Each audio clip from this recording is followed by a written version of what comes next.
A fucking addict scrounging for jewel. Let me DM Pisco and just tell him, like, hey, if you guys wanna keep arguing, Destiny's more than welcome to come on.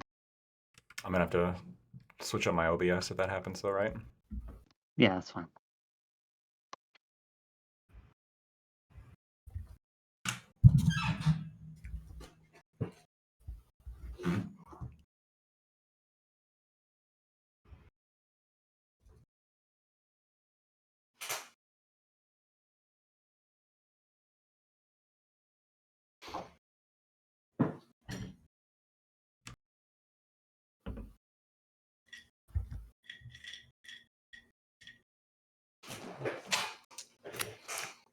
I can see this. I can see the anger seething within you, Wick. You're just like, these motherfuckers, dude, anger. too busy to Not argue anger. about the Colorado decision because they're busy arguing about the Colorado decision. Oh, that's one thing I wanted to ask you, Wick. Did you see it was on Fox News about an hour ago? The Secretary of State's announcement about this? The decision that they would put him back on the ballot if the Supreme Court doesn't make a decision. Yes. Okay. Yep. Yes. I want to make sure. That's a really weird move. Well, in my opinion. that's a question, right? Like, if it isn't upheld, or Wick, I'm gonna go grab Pisco because he's arguing with Steven. I'll be right back. I just DM'd him. He Tell said he'll be tell here in a Destiny minute. to come on too. I know. Tell Destiny to come on too. Yeah, if you guys Awesome. really want to bicker about this, let's spread the love, spread the Yeah, I clout. haven't seen him in a while.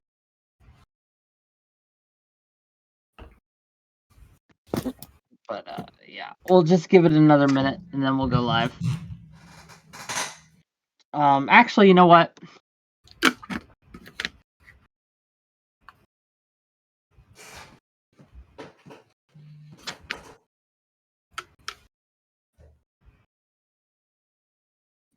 Okay.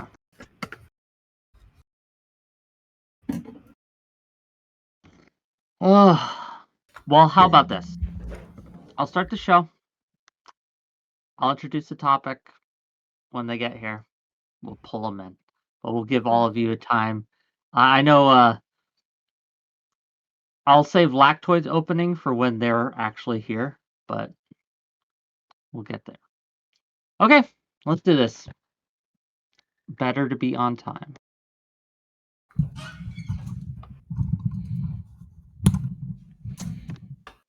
Welcome, welcome, welcome, one and all, to yet another episode of WIC TV, the cross-ideological space where we come together to talk about issues both political and cultural, from the silly to the serious. Gang, we're waiting on a couple of guests right now. They're here. They just got caught up arguing on Destiny's stream about this very topic, so we're trying to wrangle them back and get them back where they agreed to come. But I wanted to say happy holidays to everyone. I hope your Christmas, if you celebrated, was great, or your Hanukkah or whatever it is that you celebrated was awesome. Thanks for being here, and we got a show for you today. How's everyone here doing? Are you guys being good? Oh yeah, doing great. Yeah, it's been a good holiday. Yeah, what did you do? Anything fun? Yeah, what did you guys do? We just moved, and so we had a big Skype call with my parents. A Skype call. Mm-hmm.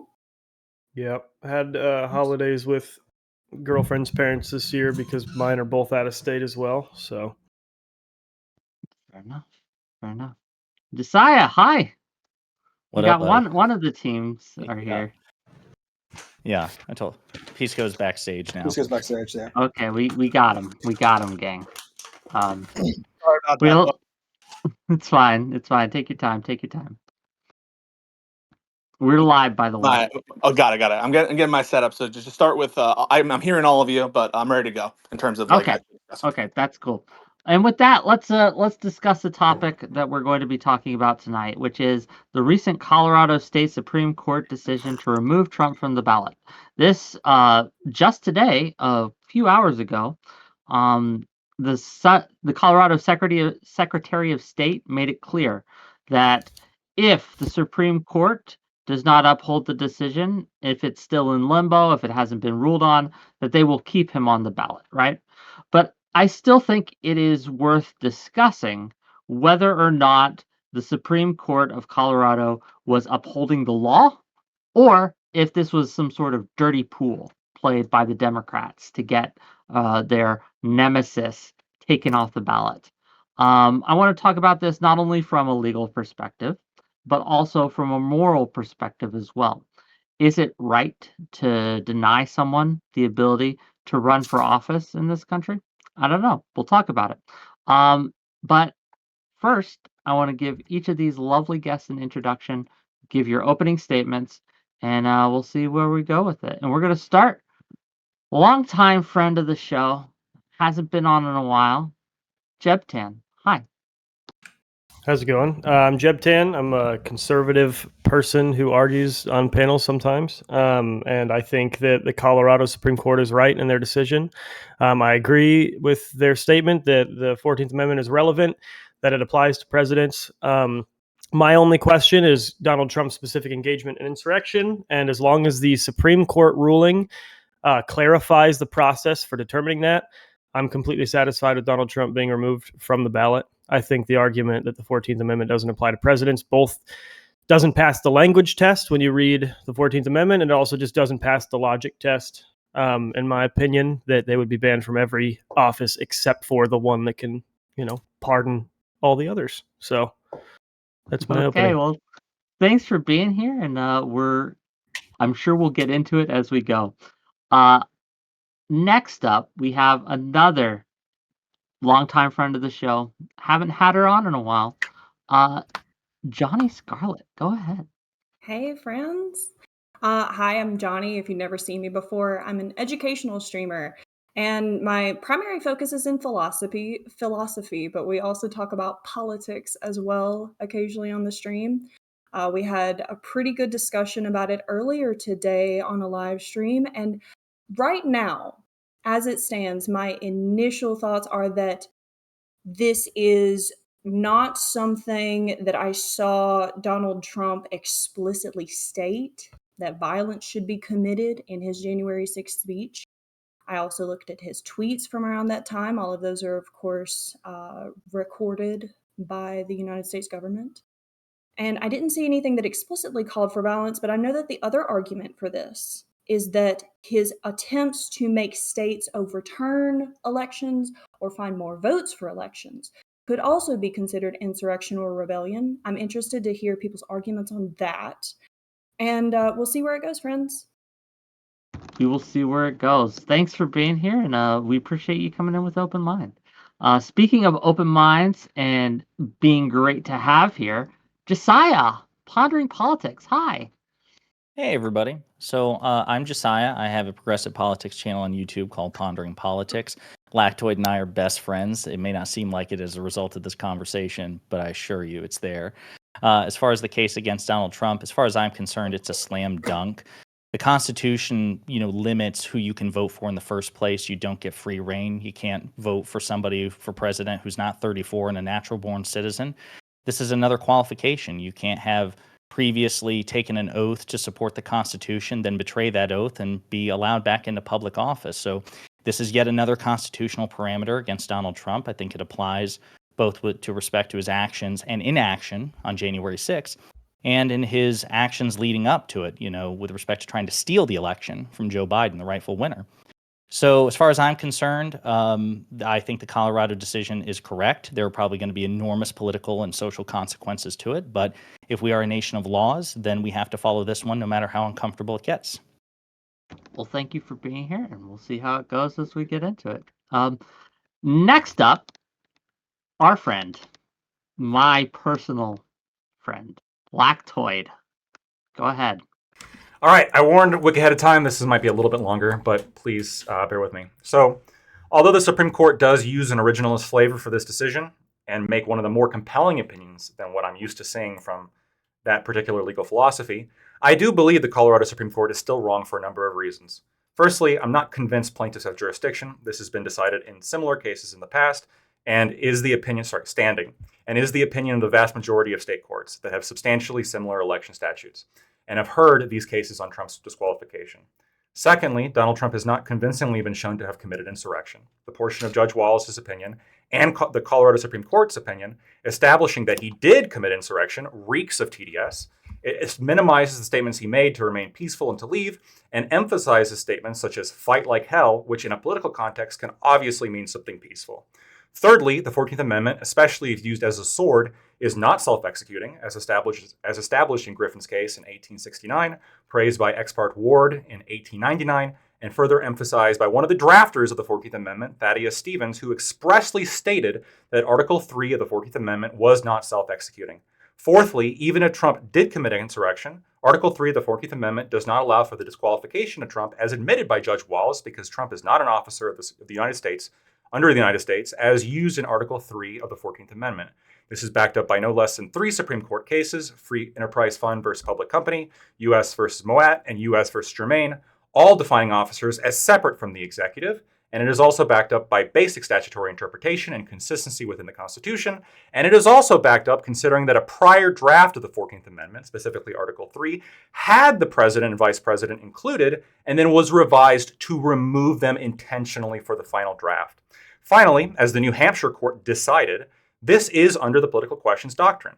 In a prior case, Grinnells versus Electoral College, a case that was brought against Obama, alleging that he was unfit to be on the ballot by alleging he was not born in America, the court did not remove Obama. Imagine the insanity of a judge heeding some political hack, giving questionable testimony, claimed that he had found that Obama was not actually born here and everything was a forgery, and removed him from the ballot of a state.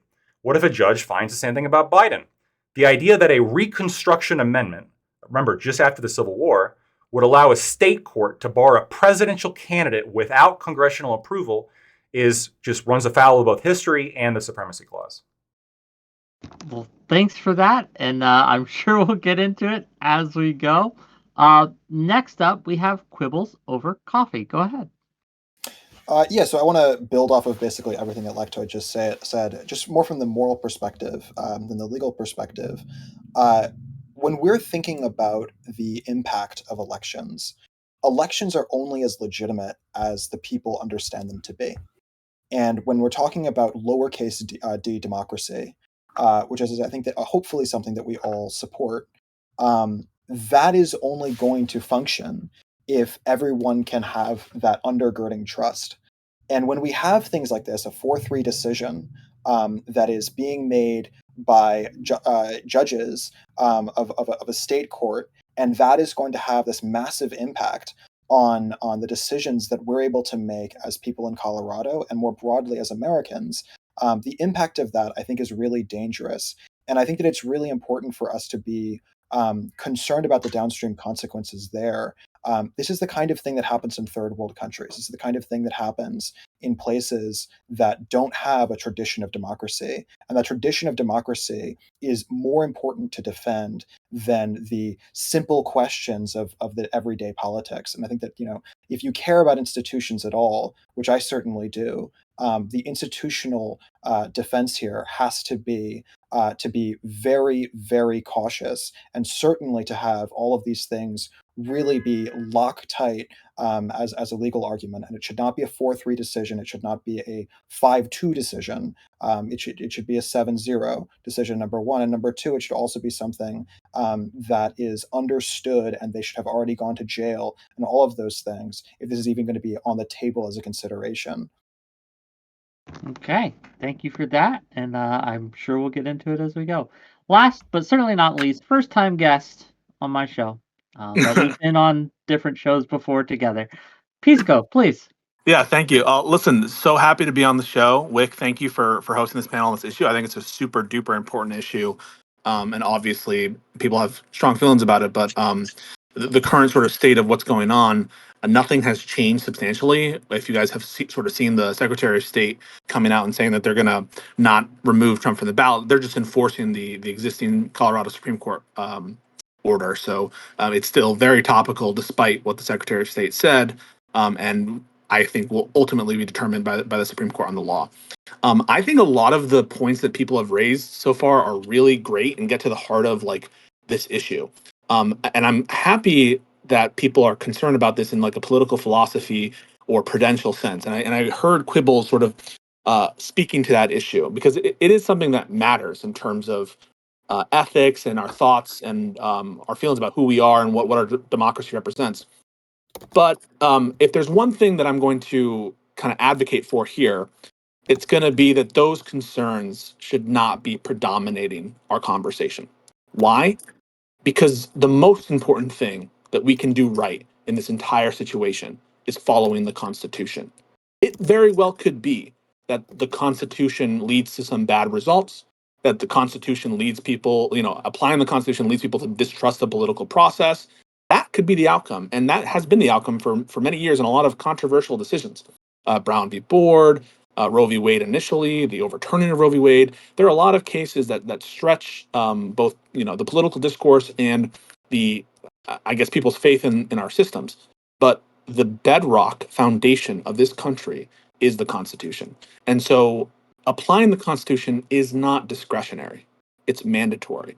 And so whatever those prudential concerns are, should it be 5-4, should it be 7-0, is this fair, is this not fair? All those concerns are really important to talk about in terms of what to expect and about what our feelings about whether we should overturn this amendment and what do we think about the amendment, but they're not applicable to what we should do next. What we should do next is the same thing we do with the Second Amendment, same thing we do with the First Amendment, and all the other parts of the Constitution is enforce what the Constitution says, period. And so I think that lactoids opening is what we need to talk about. This is a strictly legal question. I think Lactoid would actually agree with this, that if Lactoid was convinced by the legal arguments, that would predominate over any prudential concern. Lactoid would say, just like the Second Amendment might be inconvenient for certain people, or the right to be free from certain intrusions by the state might be inconvenient. You have to apply it, and part of the system means applying the Constitution. And so I'm happy to address during the open panel the kind of threshold questions that Lactoid's bringing up. Does it apply to the president? Was there insufficient due process? All that stuff. And then merits of the insurrection claim, the First Amendment stuff. But one thing I really want to strongly advocate and be heard on is that the most important thing is what the Constitution says. And we should follow that even if it is uncomfortable. Okay. Well, with that, let's open it up, gang. If you have troubles getting in, just raise your hand, or if you're on a cam and can't raise your hand, just send me a DM or something, and I'll try to get you in. Sure, I'm trying to get that up and running. I'm sorry. Yeah, all good, all good. I guess we'll start off by reading a super chat from Artemis Fowl to kind of kick this off. I want you to follow the Constitution. This is from for $10. I want you to follow the Constitution when it serves my needs. Also, the previous draft's current wording and intent of the 14th Amendment author should be ignored. And that is a question, right? So Pisco, in his opening statement, talked about how we should follow the Constitution even if it's uncomfortable. Do we agree with that? Is there anyone who would disagree with that statement? So what's actually funny is I am more open to the utilitarian argument that following, to me, the law question is relatively settled and straightforward from the law reviews I've read and the commentary from Lawrence Tribe and Ludig and Pisco and others. To me, if somebody says, listen, the Constitution is clear, Donald Trump did engage in insurrection, he should be disqualified because, of course, we wouldn't make an exception for the most powerful and dangerous office in the fucking country. Anyone who suggests otherwise is a moron. Setting that aside, but it would cause extraordinary civil unrest if we were to follow this to its natural conclusion. I am actually more sympathetic to that argument than the idea that the presidency doesn't apply. So if somebody wants to make the case, listen, we've got Trump dead to rights, it's a bad faith argument to suggest otherwise. I just think it would destroy the country if we followed it. On a personal level, I'm open to that argument. I think that you would be tacitly conceding that we're not a nation of laws and that Donald Trump in this situation would be above the law as a result from that. I think that that's what you'd have to concede. I guess I would agree with that if it's a nuclear holocaust coming up, but absent that, we're in dangerous territory. If we're picking and choosing when to apply the Constitution based on our intuitions about what the consequences will be, I think that's dangerous territory. And just to really just to clarify real quick, I agree with you. It's you're just dangerous not territory. conceding on the outcomes. Yeah. I'm not saying that I agree with that. I'm just saying I'm open to that argument. You got it. Yeah, you're not conceding on the outcomes. Yeah. For me, one of the frustrations too, as a conservative, someone who voted for Trump, and to be clear in this conversation, if Trump was the Republican up against Biden in the next election, I'd vote for him again. For me, this is a legal issue because I agree with Pisco. The law is the only thing that should matter, because I think that as conservatives, it's massively hypocritical to do it's immoral, it's undemocratic. Yeah. Jeff Tan, I'm sorry. Could you repeat that again for Lactoid there? It's massively what? I would say it's massively hypocritical to argue that even if I don't think Lactoid agrees that the Constitution says that Donald Trump needs to be removed. I'm saying if Lactoid were to make the argument that even if it does say it's undemocratic, so we shouldn't do it, that's a bad argument. And I heard Trump himself say it's undemocratic and all this stuff. Yeah, no shit. The Constitution is definitionally undemocratic. And conservatives, we've been the ones spouting to people for the past 10 years, we don't live in a democracy. We live in a constitutional republic. And the purpose of the Constitution is to provide a framework and limitations for democracy. Everything in the Bill of Rights says Congress shall not pass a law restricting blank, which is fundamentally saying we are not allowing a democratic process to overrule these rights. And I think that if the Constitution says that Donald Trump needs to be removed, even as someone who would vote for him over Joe Biden, he needs to be removed because for all of those same conservatives, if we found out tomorrow the Democrats did collude against Donald Trump, they did cheat, they would want every single one of the Democrats that was proved to be involved to never be able to be president ever again, to never be able to run for president ever again. And the only way they could get that outcome is by us upholding here right now that Donald Trump needs to be removed from the ballot. So I think that the problem is before you respond, $100 from Lex Friedman to say happy holidays. Happy holidays to you too, sir. Thank you again. Go ahead, Quibbles. Wait, the Lex Friedman or a fake account? Yeah, no, it's the real one. They're buddies. Sweet. That's awesome. Lex hangs out here, yeah. I think the problem that I think about in this context is institutions are as strong as people's trust in them. And when we talk about, like, a lot of people have talked about, the last election having been stolen, for example. And I don't think it was stolen, but I do think that it's a conversation worth having, not because it's true, but because it's something that is believed by a large proportion of the society. And I think that when people have that belief, it's something that we have an obligation as people who believe in the institution to talk about and to grapple with that as a belief.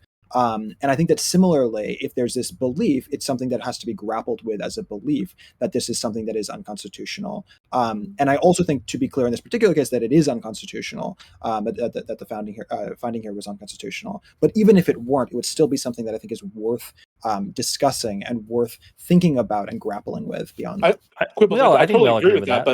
But like, just to be 100% clear, I agree with what you're saying. And I, more than anyone, was involved in the discussions about allegations of voter fraud, because I think it's really, really important to have those discussions, as you say, when there's a lot of people who have that belief.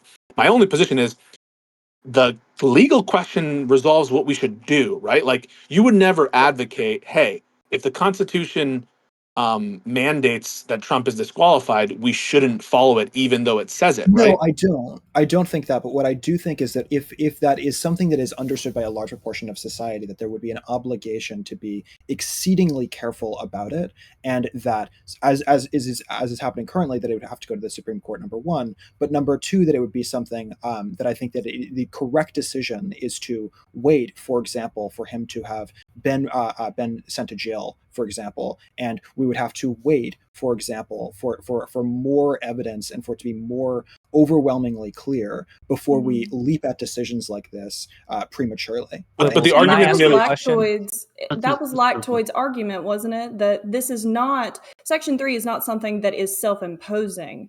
There would need to be some sort of case that was definitively decided against Trump. My question is, and unfortunately I didn't get to research this personally, but I was sent a message right before we started that essentially said that Colorado had gone through a sort of state process to establish Trump's insurrection before he was actually determined by the Supreme Court to be ineligible. They had a 7-day trial at the district court level. Trump's attorneys were there. They brought in witnesses. They cross-examined the plaintiff's witnesses.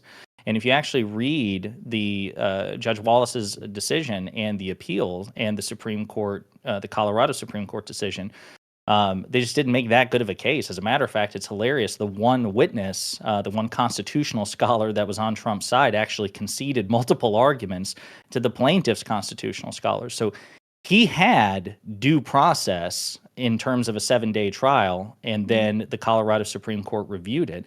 But what I was going to ask Quibbles was, you mentioned something about jail. That the idea that the Section 3 of the 14th Amendment, we shouldn't apply it to Trump in the event that, unless he's convicted. But what if, and Pisco and Jebtan can probably get into the language much better than I can because they're trained attorneys, but what if the language doesn't require a conviction? It doesn't say anything. I can read it to you. It does. It says I can read it to you. This is from Section 3 of the 14th Amendment. It says and it explains, to support the Constitution of the United States, if they shall have engaged in insurrection or rebellion against the same, or given aid or comfort to the enemies thereof. But that doesn't mention a charge. Right. That doesn't mention a charge or a conviction. That's not a criminal insurrection or rebellion against the same, against the Constitution of the United States. But it doesn't specify that they need to be convicted in a court of law. It is something that could put you in jail. It's something that could. Hold up. Yes. No. You are innocent until proven guilty in the United States of America. Right? No, you can impeach and remove it. Hold on. You can impeach and remove a president without a criminal conviction. In order for someone to be guilty of having engaged in insurrection or rebellion against the Constitution of the United States, that is a crime. No, it's not. So you must be convicted. No, not necessarily so. I want to pass the mic to Pisco for a little and to explain why, because that is a question, right? Like, yes, it's a he good hasn't question, been convicted. I'd like to respond to some stuff after that. And I'm happy for Lacto to take the torch after this. I think it's a good question because the intuition when you hear the words insurrection or rebellion, it very much sounds in criminality. It sounds like it's accusatory at the very least. So I don't fault people for thinking that there's criminality implied there because the language very much smacks of that. But you have to be aware that the Constitution is not a criminal code. And a lot of provisions that sound accusatory, for instance, Jeb Tab brought up the impeachment clause. The high crimes and misdemeanors. The word crime is there, right? It says high crime or misdemeanor. It says, there's specific references also to to bribery and to other the definition of treason.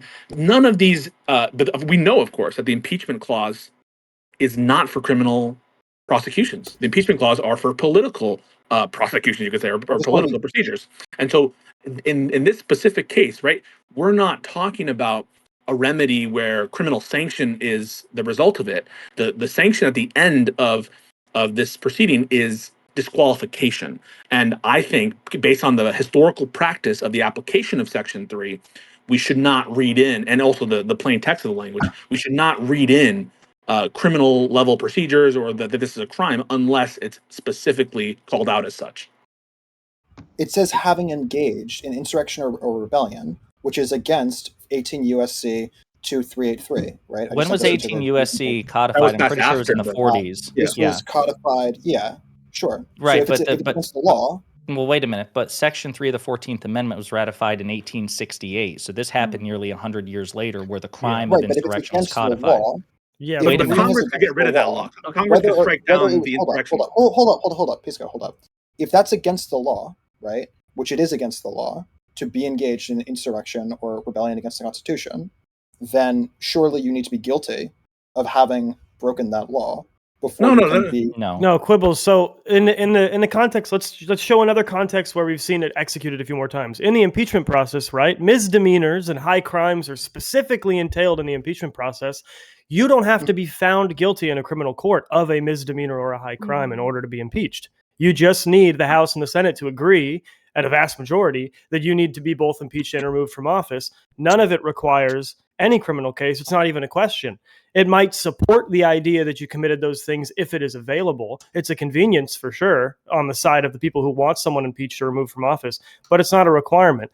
Since the text doesn't require a criminal conviction in the text, it does not require, you don't have to be proven in a criminal court to have done these things. That's why I said all I would require from the federal Supreme Court is a clarification for what process we are going to use in order to confirm that Donald Trump had committed it. I have a yes or no question for Pisco, and after that, and after Pisco answers the yes or no, I do have to pass the torch to Lactoid because he can probably explain a little bit. Yes, it's a question for Lactoid as well. Actually, I would like to know both of your answers. My question is essentially: this was built on keeping Civil War generals and people who engaged in the Civil War from running for office in the newly reunited Union, correct? And so it was not required that every single one of those Civil War advocates or generals or whatever be individually convicted to be mass excluded from running for office within the union, correct?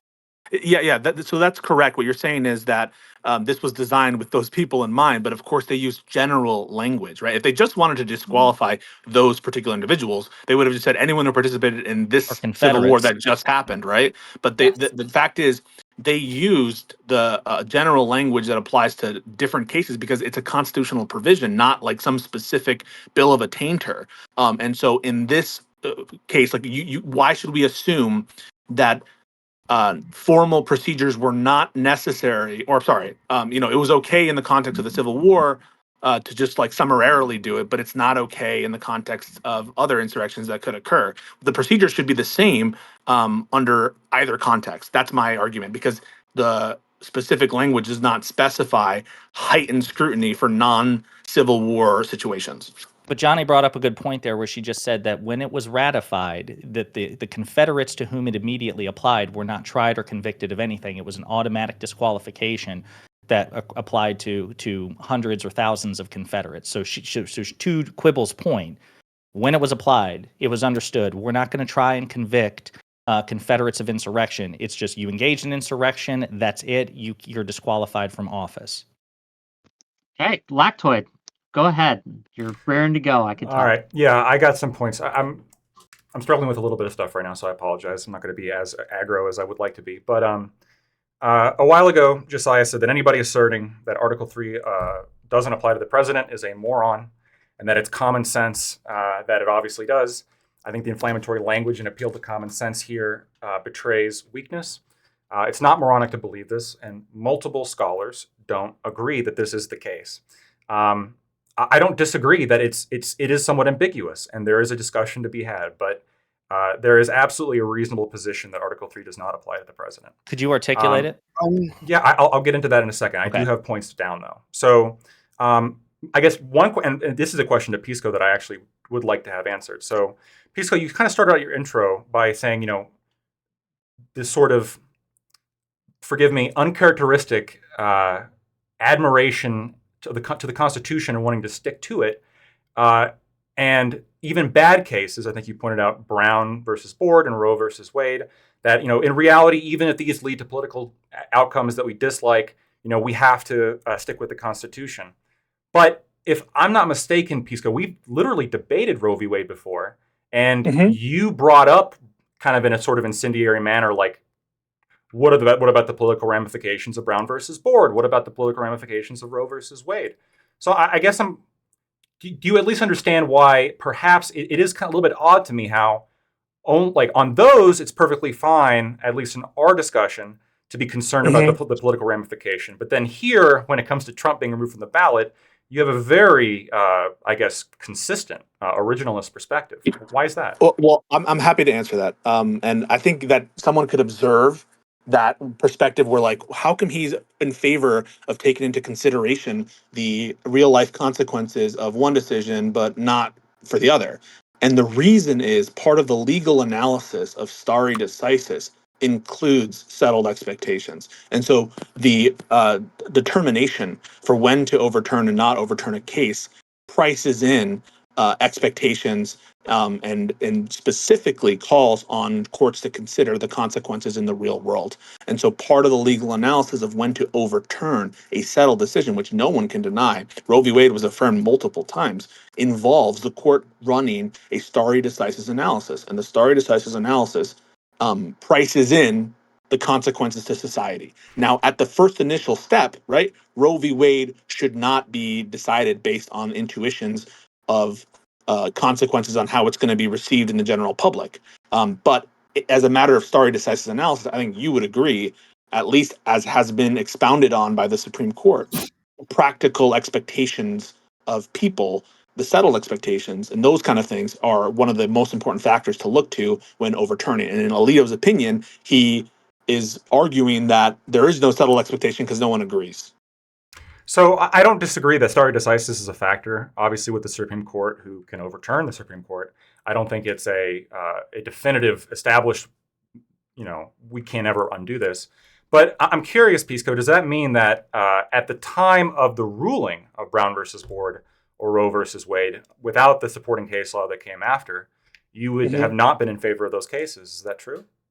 No, I would have been in favor of Brown versus Board and overturning Plessy, because the analysis on overturning Plessy absolutely, in terms of the consequences, showed that our experience, that separation by itself, separate but equal, did not actually produce those results, and that there was this enormous conflagration in the South of strife and civil discord that were not at all, right? Like the kind of settled expectations that one would expect when analyzing stare decisis. So in the situation of Brown v. Board, I would give less weight to Plessy because of the circumstances of the turn of the 20th century and the enormous problems of race relations that occurred. And so me being okay with citing the real world consequences in the context of stare decisis analysis is just me pointing to the legal framework for that doctrine and applying it. Now, you might disagree on my application of it, but it's totally appropriate to consider the real world effects when undergoing a stare decisis analysis. And I think I'm consistent. And then you would oppose Roe v. Wade, though, at its found, like the initial Roe v. Wade decision. You would have opposed I that. wouldn't oppose Roe v. Wade because that was a decision, that was an issue of first impression by the Supreme Court, as I understand it.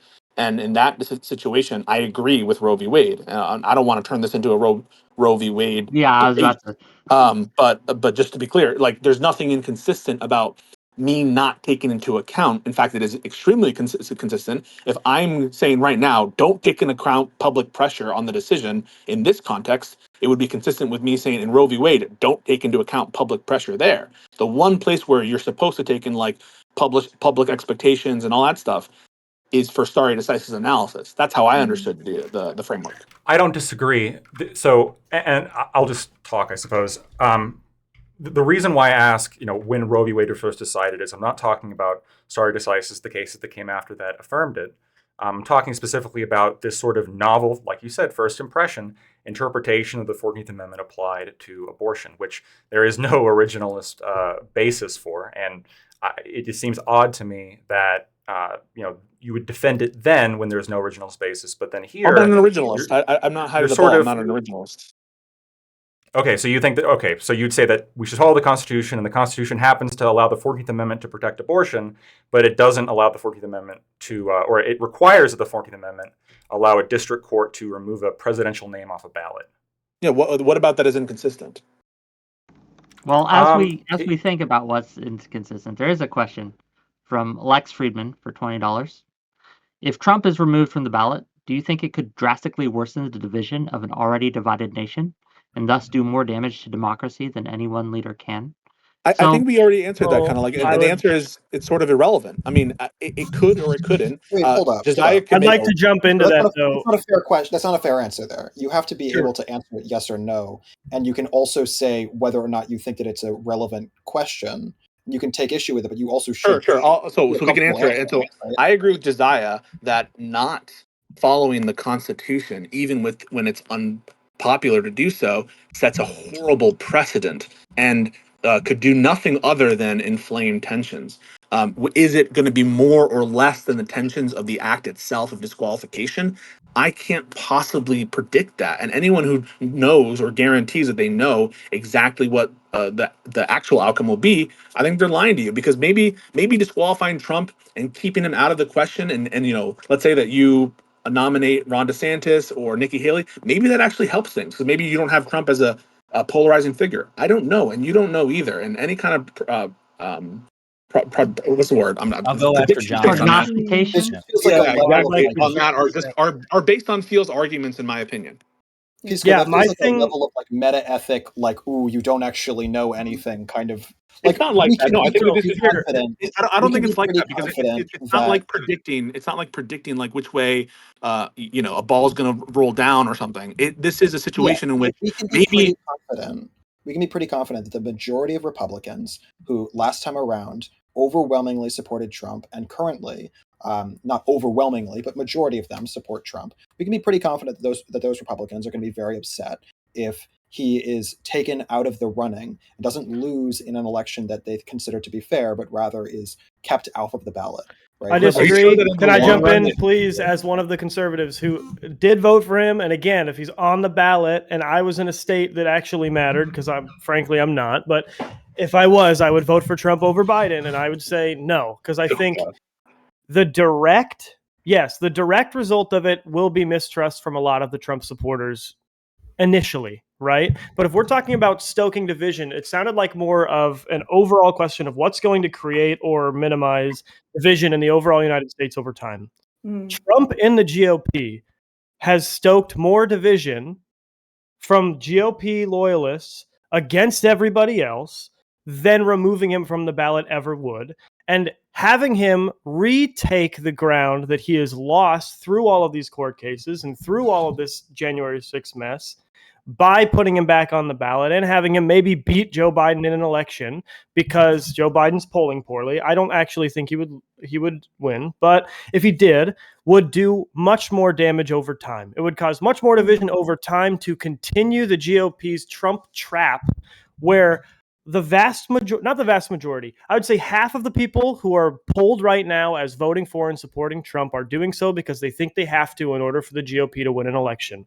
From someone who is conservative and who runs in mostly conservative circles and talks to a lot of conservatives, most people don't actually like Trump that much.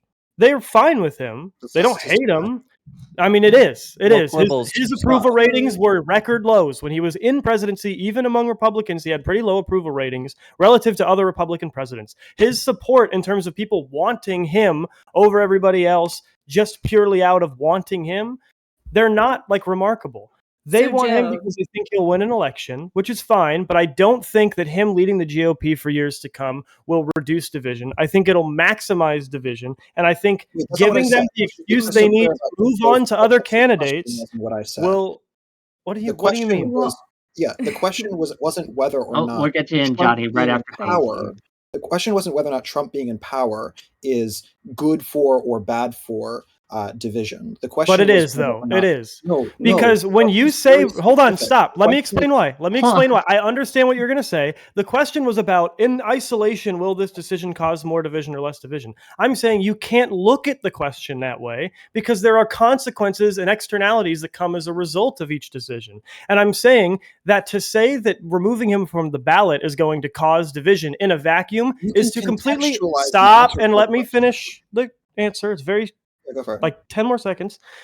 It is to ignore how much division will be stoked by him returning, by him maintaining his stranglehold on one of the two parties in the United States, as opposed to letting, and if you think I'm wrong, we'll see what happens if he gets removed from the ballot, giving them their excuse to get a different person who is more willing to work across the aisle and capture moderates than Trump is. I think that'll reduce division far more over time. So, Jeb, my extension of Lex's question, excuse me 1 second. Thank you so Johnny, much. go ahead. My extension of Lex's question for you, Jeb, because you seem to be the most qualified immediately to answer it, which, by the way, Lex, shout out to you. I don't know you, but apparently some people in my chat love you. Is that, do you think that, and this is not how it's going to happen, do you think it would cause less division among conservatives or conservatives among the rest of America if Trump was first convicted of some sort of treasonous act and then excluded rather than simply being excluded? Yeah, no, it would cause marginally less division. The reason I say marginally is because what I'm trying to express here is that the Trump loyalists, like the MAGA loyalists, even if he is convicted, they are going to say that it was a faulty conviction. And it's not. So there are going to be some people who are truly on the edge. They are a small minority, and they will be convinced by a conviction that, okay, maybe even if it is a sham or whatever, like, what is the Supreme Court going to do? You know, they got to remove him. The vast majority of the people who are actual MAGA loyalists aren't going to give a fuck about a conviction. And I think genuinely half of that 51% or whatever of the GOP he still retains in polls are people who would gladly take any excuse to vote for the next person down on the ballot if they knew that that person was their option best positioned to beat Biden. Right now, there's no evidence that any other candidate is better positioned to beat Biden than Trump. That's why I think Trump has half the support that he has, is he projects this idea that he's capable of beating Biden. A question to the pro removal side. and this is from Artemis Fowl, and it's a good question, I think. He didn't frame it as a question, but I'm going to frame it as a question. Say in Texas or Tennessee or another red state, the Supreme Court of that state rules that Biden has engaged in corruption based on all the accusations that have been levied at him from the right on corruption and high crimes, misdemeanors, et cetera, et cetera. Say they take that without a conviction, they hold a trial, 7 days, they have witnesses, but then they remove him from the ballot. Would that be something you would support? Why or why not? They have We the would legal not right to support try that. it. Well, hang They, on. they They can have try the it. yeah, they have the legal right to try it. Just a couple of things because there's some things I think that Quibble raised, which I think he needs to. I would like him to contend with because maybe he has a good answer. Republicans abusing something should not be a reason for us not to pursue the law. Republicans are the Republican Party is generally a bad faith party. They abuse course it's true. institutions and norms, okay? Will they, as a result of the Colorado decision, attempt to keep Biden off the ballot? I'd be surprised if they didn't. You had the lieutenant governor of Texas openly threatened to do so as well. So it's entirely possible. If again that's supposed to keep people from pursuing the law in other ways, because if you do that, then it opens the door for Republicans to retaliate in a vengeful tit for tat. Then we should just not do anything, right? Then Yeah, they it get to proves run too the much. show. Yeah, It proves too Right. much. It shows Well, that hang on. That's you not can that's not never what I was. enforce Section 3. That's not what I was getting at, Quibble. Hang on. So I've got something for you specifically. Sure, go for it. But to Quibble's point, going back to Lex's question, again, I think that's a perfectly fair question to ask from a utilitarian philosophy perspective. The idea that would pursuing the Constitution here create more division than good? But people were asking that about charging Trump criminally. If you hold Trump criminally accountable or civilly accountable, aren't you creating more division? I think that's a fair question too. But I think if that's where you err, I think you have to admit that, listen, for the good of the country, we have to put Donald Trump above all accountability. We have to put him above the Constitution. We have to choose not to prosecute him for prosecutable crimes because doing so will cause more harm than good. The only Yeah. way I will ever entertain that argument, and I'm somebody who says I would entertain it, you have to admit I'm putting Trump above the law and above the Constitution for the sake of the greater good. Yeah, that's not what Conservatives who I'm don't saying at admit all. that So are just bad faith. yeah, that's not what I'm saying at all. What I'm saying is this: when Lex asked his question, he asked a very specific question, which was whether or not just the question itself of the fact that Trump was of barring Trump from being able to be part of the election, is that itself going to ratchet up or decrease tensions? That in and of itself. That's a different question than the other question, which is what Jeb was trying to get at, which is the question of whether or not Trump winning is something that will ratchet or Whoa, no. ratchet Jeb, down no. I just want to stop right there because I have a disagreement. go. Jeb Yeah, go absolutely for it. addressed the first question. What Jeb responded to you is that you cannot disentangle the secondary effects of I keeping him on agree the with you. ballot. Okay, It so you won't you have that looking at impact. in a I agree vacuum with you. like I what agree will with you. But the point that I'm trying to build here is that I think that it's worth being able to answer those as individual questions, just as it's worth it being able to answer the question of constitutionality as a different question than the question of the impacts that it'll have on the short term and the long term. This question of whether or not we're going to have this Biden being similarly prosecuted in a similar way. All of the both were questions answered. that are Both were different. Yeah, both were I answered. did. I And it's said in the worth short term, it directly will answering stoke. each Hold on, individual. one at a time, one at a time. I want Sure. Pisco to finish, and also Pisco, Yeah. if Yeah, I guess people I'm are getting asking someone if to his get camera is I'm getting someone to get a camera, so okay. that will be provided.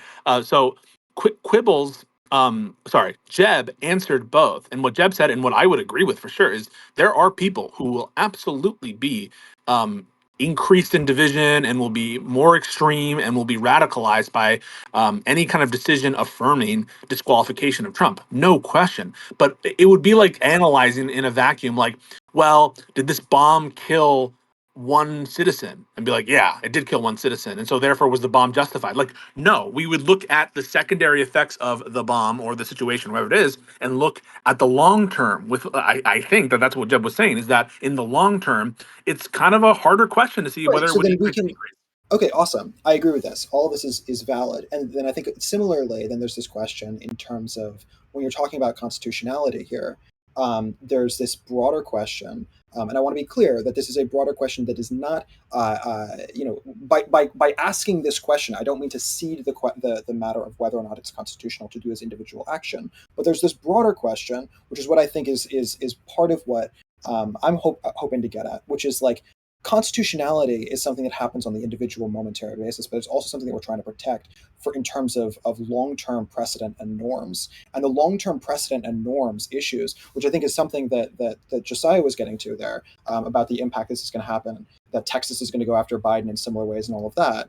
The long-term precedent of going after a president in this way is third world, despot behavior. The long-term precedent is that we're going to have this kind of thing done over and over and over, not just in the 24 election, but in 28 and 32 and all of it. And that's something that I think is going to have a really bad effect on America more generally. Listen, fair enough, but let me ask you an alternative. Do you think it's third world, or banana republic is the phrase we hear a lot, to not hold former leaders accountable when they commit either criminal acts or betray their supreme law of the land, the Constitution? I think that yes, it is certainly third world. So right now, you presented can I flesh it out fully? Sure. I think that it's important that we hold them to account, but I think that it's important to hold them to account in terms of the political, from a political avenue, and the way that we should hold them to account from like a sort of issues of like interpersonal grievances that should be held in a different category. So when they're doing something that's like fucked up in terms of I'm sorry, what did you say, Jeb? Sorry, Pisco just did. Yeah, I think he's just going to set up his camera. I think he's messing with his camera. I think that when we're talking about something like this is something that should be, I think, held in the political realm. We should be responding to political issues broadly, and this is a different conversation than constitutionality. Let's be very clear about that. But in terms of the impact that this is going to have in terms of the long-term precedent for our country, I think the long-term precedent of having political issues be handled politically, and issues of like personal behavior and like just normal day-to-day crimes of everyday people, that kind of thing should be handled in something that is a different context. I'll be honest with you, I'm not sure I understand. Could you? I understand. I think, and I want to cover it a little bit. I want the president shooting someone to be handled in the same way. Wait, hold on. Just a second for that. Quibbles. That comes to a question. The day before election, on national television, one of the candidates shoots someone. We all see it. There's no justification. They're like, ha ha ha, I'm going to shoot someone. Bang. Right? And the person dies. Now, they aren't being put on trial, right? They don't have time to be put on trial. There's no time before that in an election. Would it be amenable for states to decide, because we all saw this happened? No, we haven't had a trial yet. Sorry, he's backstage. Yeah, probably not, Wick. No, I would say no 100% on that, because the issue is, one, there's not a stat like and that's what I wanted to cover with Quibbles, was this idea that presidents are going to be handled too strictly. I don't know what we can do more than what we already do for presidents. They're given absolute immunity regarding anything that actually has to do with their job as president, right? So they're absolutely immune regarding anything that is part of their job as president. They're giving wide deference over the entire U.S. military to do whatever they want and never really get tried for war crimes, which, again, I'm okay with that. We just draw the line at, if you do anything to directly rebel against or insurrect against the actual United States, that's where we're going to draw the line. So, I think that sort of fights against that argument. In that case, in that hypothetical situation where, again, a day before the election, one of the candidates shoots someone on national television and tells everyone, I did it and I liked it and it was fun, right? It'd be up to Congress, not a district court. Yeah, and I don't think that even necessarily disqualifies you. So this is important. I wanted to answer something that Johnny Scarlett said a little while ago. There was a question presented of, well, if the third article of the 14th Amendment was intended to prevent former Confederates from taking part in government, obviously it would be ridiculous to assume that we needed some kind of statute or some kind of legislation to just prevent that for every single one. And that's actually not true. And a year after ratification, the Chief Justice of the Supreme Court, writing circuit, in Griffin's case, quite literally did decide, no, actually, the Article 3 of the 14th Amendment does require that there be legislation. And a judge who was priorly a judge of the Confederate States of America was not removed from their post, specifically because there needed to be legislation in order to back up Article 3. And the common sense here actually runs counter to the disqualify Trump position, because if the assertion now is, okay, well, actually, it makes more sense that Congress intended for district courts to be able to do this, then that must mean that Congress intended for former Confederate district court judges, potentially, in the South, or those with Confederate leanings or Confederate sympathies, to be able to remove names from the state ballots without Congress's approval. Would it make sense? Not absurd. Would it make sense? Here, let me ask you this. Would it make sense that Congress intended for the 14th Amendment to allow, let's say Lincoln had not been shot and had like another term, let's say. Do you think it makes sense for Congress to pass this, the third Article 3 of the 14th Amendment, with the intention of allowing a Mississippi district court judge from removing Lincoln from the Mississippi state ballot? Do you think that would actually make sense? It does make sense because they installed Republicans. If you go back, and it's just a matter of fact that the Union Army installed Republicans to run the governments of the southern during states. the occupation, but not once they were readmitted. Yeah. So, but hang on a second. It is a matter of fact that many of these states, including Texas, including all these southern states, for a period of time, even for I think decades, some had Republicans holding top positions in all these places. There's nothing inconsistent about Section 3 being enforced by Union-supporting Republicans installed by the Army, and then those in control of the states that were in rebellion. And furthermore, let me just finish. Just let me finish. Furthermore, it would be weird for every other part of the Constitution and the 14th Amendment to be enforceable by the states except for Section 3. Where is the rationale for that? Equal protection claims heard in state courts. Due process claims heard in state courts. I mean, do you want to go down the line? These are all heard in state courts. Why would we build in a non-textual limitation and say this is the one area that's not enforceable by Section 3? By the state courts. So I brought up stare decisis here, which is a settled case, right? Which is Griffin's case, which was that's a year not binding precedent. Hold on. It's literally from the Chief Justice, and it's the first interpretation that is cited. It's not binding. It is literally cited in cases up until in the 1970s. It's not stare decisis. I don't know how many other ways to say it. It's not cited. Stare decisis. Okay, it's cited by a number of other courts all the way up to. Is it binding? Yes or no? I don't know if the courts that decided it later and echoed it were binding on the Colorado. This isn't even disputed by Trump or his lawyers. It's not binding. Hold on. I'm saying I don't know. I'm saying I don't know if the Supreme Court or the cases that came later up until the 1970s, if those decisions were binding on Colorado or not. I don't know. Okay? None of them. No. This is not even contested by the parties. Pisco, please. So you're saying it's not contested. I'm telling you I don't know. So unless you know hold on. I know for a fact it's not binding. All right, then list me the 1970s case that you know for a fact is not binding on Colorado. So you said it yourself. This was the Supreme Court Chief Justice riding circuit. He was not ruling on behalf of the Supreme Court of the United States. And I know for a fact that it's stipulated in the briefing and in argument in front of the Colorado Supreme Court that the decision of that decision is not binding precedent on Colorado. Of course, I understand the Supreme Court did say that particular decision was not binding on Colorado. Okay, I understand that. What my question is I'm not sure, and until I get it verified, I'm just going to remain agnostic about it. If any of the court cases later, if any of them were binding on Colorado, I don't know. It's very possible that they weren't.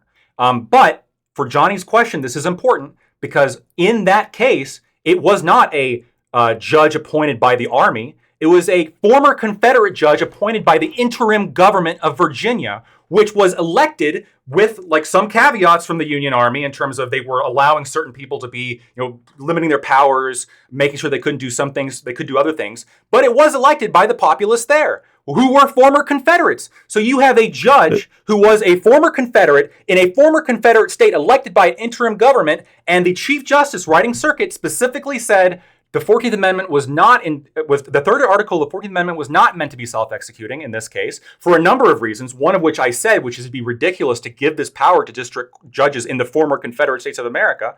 But also he was wrong. because of what Thaddeus Stevens, one of the framers of the 14th Amendment, quite literally stated in both the final form and in one of the prior forms that the third article was not meant to be self-executing. Thaddeus Stevens, you can look it up. Literally one of the framers. It's bizarre to me, and it's bizarre to me, and this is the second time now. This is the second time now that you've cited legislative history when I thought that we should not be looking to legislative history to help us interpret the meaning of text. That's what I understood. I've never taken that position. Putting that aside, I have never taken that position. Okay, putting that aside, wait, I want to just respond to this real quick, and then I'm happy to hear your thing, Quibbles. So the Chief Justice was wrong in Griffin's case, and the opinion is bad. It relies on the same kind of thinking that, I'm sorry, even though it's understandable prudentially why they're concerned, and why Quibbles is concerned, and why, oh my God, Lex Friedman is concerned, right? But it's based on like his priors on the prudence of doing it. It's not an opinion based on a solid understanding of what the words say and how it's intended to operate. And it's not binding. And so it's not a precedent that we have to contend with as any dispositive ruling on how the Section 3 of the 14th Amendment operaits. And so, it's not convincing. Well, so real what quick, you're saying in summary is essential. Okay, yes. Well, it's interesting how, again, the specific case I brought up, we've moved off. Well, the Army appointed all the judges because in the very first case that heard this question, it was not a judge appointed by the Army. In fact, it was a judge appointed by the interim government, and he came to a wrong decision. And he was a former Confederate. And you can came to a wrong decision. Yeah, I understand you disagree with the Chief Justice of the Supreme Court writing circuit. I understand you disagree. But what I'm pointing out here is that it's not obvious that the third article of the 14th Amendment was intended or understood to be self-executing if the framers didn't agree it was, if the Chief Justice of the Supreme Court writing circuit did not agree it was. And when you get in these circumstances, there's case law for this too, like when there's a dispute, it's got to be clear if you're going to go against the voters. And in this case, that's what they're doing because they're disqualifying. Is the Equal Protection Clause self-executing? So it depends if it's used as a sword or a shield. If it's used as a shield, what do you mean? If it's used as a shield, it's commonly understood in terms of protection of an individual from state power. It's commonly understood through a number of cases that it is self-executing. But it's not necessarily as a sword. It's not self-executing, which is why if you want to use it as a sword, how do I know if something's being used as a sword or shield? Yeah, well, when it's being used as a sword, that means it's using is the government using it to compel or to go after somebody, or are they using it to defend an individual from government power? So, for example, the 14th Amendment is not self-executing when it comes to the Civil Rights Act. We had to pass a fucking act for that because even though you could potentially fucking intuit, well, the 14th Amendment requires equal protection, which then requires that we disallow hotels or we disallow like different businesses from allowing black people. No, it doesn't follow. If you want to interpret it that way as a sword to compel private actors to do private things, you need to have some kind of legislation. As you know, the Civil Rights Act is done. To summarize this, because what you two have done is you have gone back and forth and you have argued essentially that this Section 3 of Amendment 14 has said 1 year apparently post its induction that it was in that 1 year interpreted by what Lactoid said that there needed to be some sort of trial. It was not self-imposing. What you have said, Pisco, is that did not set an absolute precedent for the rest of the findings via this amendment. Is that correct? And further to my question, is it not, it is then my understanding, and albeit a very layman's understanding, is it correct to say that it could be interpreted either way based on the precedent within the state? Yeah, so I agree with what you just said at the end there, that there's this case of Griffin's case where the Chief Justice of the Supreme Court writing circuit, which means they used to send out these justices to go do like their intermediate appellate work in the various places. They would like literally go take these dangerous like horse rides across the country. And so that's what it means when he says riding circuit. It wasn't the Supreme Court speaking as the Supreme Court. And so there is this case called Griffin's case where oh my God, Samuel Chase, who's the Supreme Court the chief? I forget. I think it's Chase. Salmon. Salmon. Salmon. Chase, Salmon. I think was the judge that was like on. Yeah. Okay, got it. And so there was a case in which this judge was like being argued it wasn't eligible for the office he had because, as you know, Section 3 disqualifies you from like a crap ton of different offices, including state offices. And what the court said, that is the Chief Justice sitting riding circuit, is that Congress needed implementing legislation to enforce this, and I can't just enforce this sitting here on an appellate posture and say, you know, what the conviction is invalid. So that's the historical practice pointing in Lactoid's favor. Okay, so there's that case, but there's historical practice in other people disqualified not via the methods of congressional enactments. Yeah, so he's provided specific examples. Yeah. So there's both examples of a state, I believe, quo warranto statutes where people were disqualified by state procedures, and there's also specific instances of congressional, not via enactments, but congressional disqualifications and expulsions, like what happened to George Santos for people who were admitted as representatives and who were then expulsed. The process of expulsion was given to them, and they were kicked out of Congress. Right, so that's not via a constitutional statute. That's through the inherent authority of the bodies to get rid of the. Haven't you read the Bottom Paulson paper? They cite the specific expulsions that occurred by name, and they cite the state actions that were taken. No, I also read the paper that criticized it. Okay, I forget the actual. Okay, no, but you can't deny that those things happened. Well, no, I'm asking. So I don't deny that. I can pull it up right now. Yes, you're right. There's a very conflicted history here, where you have a whole bunch of people who didn't even hit the age requirements that were allowed in. You have some people that didn't hit the age requirements that were not allowed in. There seems to be like a very spotty history of this being consistently enforced. I don't disagree with you, but my question is, do you have a court case? Of anywhere, really, if anywhere in the country, a court case indicating that actually Article 3 is self-executing when it comes to removing somebody's name off a ballot or removing somebody from office? Yes, there are. I mean, but here's the question. If I produce it for you, will that change your position? I'll read it. Wait, hang on. If I produce you a case in the 19th century of someone being disqualified from office, either through a quo warranto action or some other equivalent process in a state system, will you say, okay, it is self-executing and the state's can apply it? Or will you just shrug your shoulders and say, whatever? No. What I'll say is what I said at the beginning of this, which is I do think this is a decision for the Supreme Court. I do think there's a spotty history here, and it's an interesting question. I've listed you a case which I think is extremely compelling. If you have any case law that I can take a look at, that will be evidence in your favor. But just because you can list evidence in your favor doesn't mean I'm automatically going to agree with you. Griffin's case is pretty convincing, and Thaddeus Stevens, one of the framers of the Article 3, is extremely convincing. You have somebody who literally drafted this shit saying, I never intended for this to be self-executing.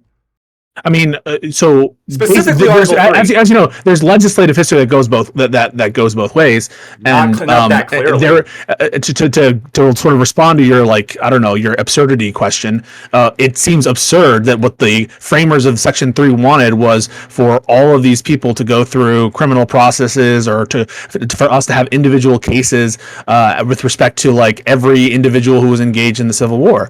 It seems much more likely that this was meant to apply broadly and to work automatically. And the very words by their own terms apply automatically. We don't need to look to additional legislative history if we just look at the text here. The permissive grant of legislative authority in Section 5, that applies to all portions of the 14th Amendment. Just like in the 13th Amendment, there's a permissive grant of legislative authority, but no one doubts that the 13th Amendment was self-executed and the slaves were in fact freed as soon as that amendment was passed. Why should we not think that just like the other qualifications of the Constitution, or just like the 13th Amendment, or just like the Equal Protection Clause, These things are self-executing. Now, what you've pointed to in the Civil Rights Act, and you've said, well, it didn't do what the Civil Rights Act did. Of course it didn't do what the Civil Rights Act did. This is a permissive grant of authority, and the Equal Protection Clause, there's limits to what Permissive courts is not can... self-executing. There are limits to what courts can do acting as courts, but that doesn't mean that it's not self-executing, right? Wait a minute. sorry, Hang on. So I'm a layman here. I want to get some other people in here. I'm a Go layman. ahead, Josiah, then go ahead, Quibbles. So as a layman here, the between this dispute between Pisco and Lactoid. So and again, I'm not sure if the legal history here is correct, but wouldn't the Civil Rights Act be an example of Congress exercising Section 5 permissions from the 14th Amendment, which again, it doesn't say Congress will pass an act. And 13th Amendment, by the way, it's the legal argument for the Civil Rights Act has been the badges of slavery that are inherent in the 13th Amendment. Right. So the idea, again, I'm a layman here when it comes to law. So tell me what I'm missing here. The 13th and the equal protections under the 13th and 14th Amendment, they applied even prior, like they were self-executing, but Congress passed the Civil Rights Act in order to, I guess, expound on it and codify it further. It's not like it was an inoperative amendment prior to the Civil Rights Act, right? Right. Nowhere does Section 5 require Congress to take any additional steps. It just grants them the authority to do so, right? No, but it would require them to pass legislation if they want to do the kind of stuff that the Civil Rights Act allows them to do. You can't just do the shit in the Civil Rights Act without passing legislation by saying, well, the 14th Amendment is self-executing. It grants, courts to decide that certain people can't discriminate against other people and businesses. That's not the way this works, right? So Legislative history here is critically important. The fact that specifically for Article 3, the framers were saying that it's not one of the key framers said that it's not self-executing. The fact that the first case from the Chief Justice a year after its ratification also said that it wasn't self-executing, which, by the way, has not been overturned as far as I'm aware. Seems to be, at least it's not been an issue. It's not been an issue, but it has been cited by multiple courts since then favorably, right? It didn't set what was cited as permanent precedence. And so my question to you, Lactoid, is why would we, in what cases do we go exactly by the letter of the law and what is actually codified? And in what cases do we decide that we need to also look at the journal writings or what the fuck ever, of who wrote these legislations and what was actually codified? Right. So if this was if let's say this justice, the Chief Justice, was writing circuit in Colorado, that federal circuit, and made this decision, that would be binding on Colorado. Straight. I'm not so sure about that. That's a federal. How are you not sure? Because that would have been not that's federal precedent. Just like when have you been following the Wisconsin elector situation, the Wisconsin district situation? So that in that case, there was a federal district court interpreting some provision of what's required, the continuity requirement of and that wasn't binding on the Colorado court because that's an interpretation of Colorado state law, and the line of authority isn't direct as between the federal courts located in Colorado versus the Colorado courts of the state of Colorado. And so unless you had let me amend what I said. So that's a fair point. It would be extremely persuasive, I suppose, because now you would have a state law that's in direct conflict with a federal ruling in that same district, right? So now you've got an immediate issue. But just so you know, New Mexico disqualified someone, and there was a quo warranto statute there, and they just kicked him out of office. That's also an issue. That also conflicts with Griffin's case, and so it just is the case that there are a lot of people who disagree with Griffin's case, and it's not binding on New Mexico, and it's not binding on Colorado. We are yet to hear from the Supreme Court. Now, the Supreme Court might ultimately say Trump's not disqualified. I actually think if you were to be a betting person, I think it's a more likely outcome, not because they're right on the law if they would do that, but because I just think that this is a conservative Supreme Court. Let me finish my explanation. Okay, once we finish, there's just real quick before you go. Right. Once you finish, we do have an order of operations here, right? Quibbles needs in, and then Josiah. Sorry, guys, my bad. All good. But we do have to get some more people in here. But go ahead. I'm not super familiar with the New Mexico situation. I don't know what things went on beforehand that allowed for that removal. It was Jan 6. Hold on, My bad. please. You're okay. So if that was done improperly, I would hope that the Supreme Court, when they hear this, would overturn that as well. I'm curious. It's done and dusted. I guess he would be undisqualified if I guess he'd be undisqualified, right? So to answer Johnny Scarlett's question, though, like the United States is a federal system, so there's different jurisdictions and different people have different authority depending on where you go. If in Griffin's case, the Chief Justice was in the Colorado State Supreme Court, let's say there was a weird system back then where you rode circuit for state Supreme Courts or whatever, and he came to this decision, then this would have been binding on Colorado, and Colorado would have to follow the letter of the law there, unless I guess they overturn themselves, but then that would go, obviously would have to go to the Supreme Court, which is doing so anyway. But that said, right, you can still use cases from outside of your jurisdiction to argue particular points of view as more convincing or less convincing. And when the question is a very reasonable question, which is what did they mean when they drafted Article 3? What did they intend for this to apply to? I have never been opposed to using legislative history to look into this. I think, in fact, although I don't think it's particularly persuasive, when the Supreme Court of Colorado uses a conversation between two congressmen to come to their decision that the office meant the president as well, that is evidence that I think should have been cited and definitely should be in the record and taken a look at. I don't think it's dispositive. I think there's other things that are more compelling. But all the evidence taken together, I think indicates, at least to me, that there is a reasonable argument. There is a reasonable argument that the Article 3, because of the framer and because of the initial case coming out of it, and the fact that it's been praised since then, that Article 3 was not meant to be self-executing in the way that other parts of the Constitution are. So, okay, a couple of things here. So, no. Well, hold up. I'm up. I'm sorry. Yeah. It's my turn. So I'm curious about this in terms of the self-executing component. If we can get back to the shield sword analogy, I'm curious about that component. Pisco, are you comfortable with the analogy of shield versus sword? No, just in general, you're not. Yeah, it's super not helpful. Yeah, because and I'll tell you why. Okay, because you can think of these both as swords of shields. Like the Equal Protection Clause, to the extent that you're striking down some law that says, let's say it burdens black people, is it a shield defending black people, or is it a sword striking down the democratic desire of these people to put a burden on black people, right? My understanding is essentially innocent until proven guilty as a basis of the shield versus sword distinction. Perhaps, admittedly, I'm a layman, so that may be incorrect. But my understanding is 13th Amendment being self-executing because freedom is the assumption, and then only if you can have evidence that they're guilty of a crime, therefore they can still be enslaved. Well, hang on a second. I mean, my response. Listen, I detest slavery. It was correct to get rid of slavery. Slavery is abhorrent, and I disagree with it on every possible level. But as everyone understood, just breaking news. Yeah. Trump was just removed from the main primary ballot. So, oh wow! Correct decision. FYI. I'm high-fiving Jeb Tan right now. Well, I shouldn't say correct decision. I don't know about Maine law, so it could be incorrect depending on Maine law. No, you just fucking gave away the goose. Listen,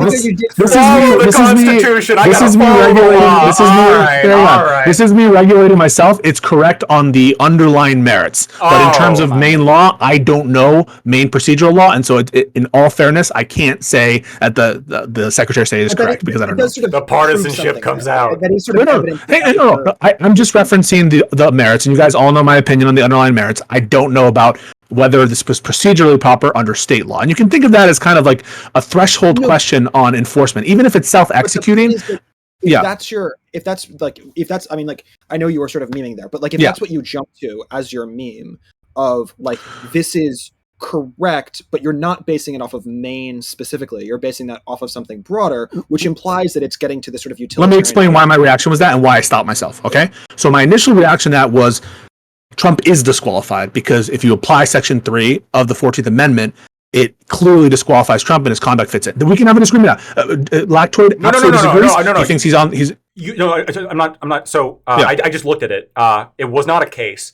The Secretary of It's State. they just decided. The Secretary literally just unilaterally said he's off the ballot. It's going to be reviewed. Okay, calm down. I promise you, all will be revealed. I promise you. So my gut reaction to people disqualifying Trump, in terms of the merits of the Section 3 argument, is it's the correct argument, and so I'm in favor of enforcing the Constitution.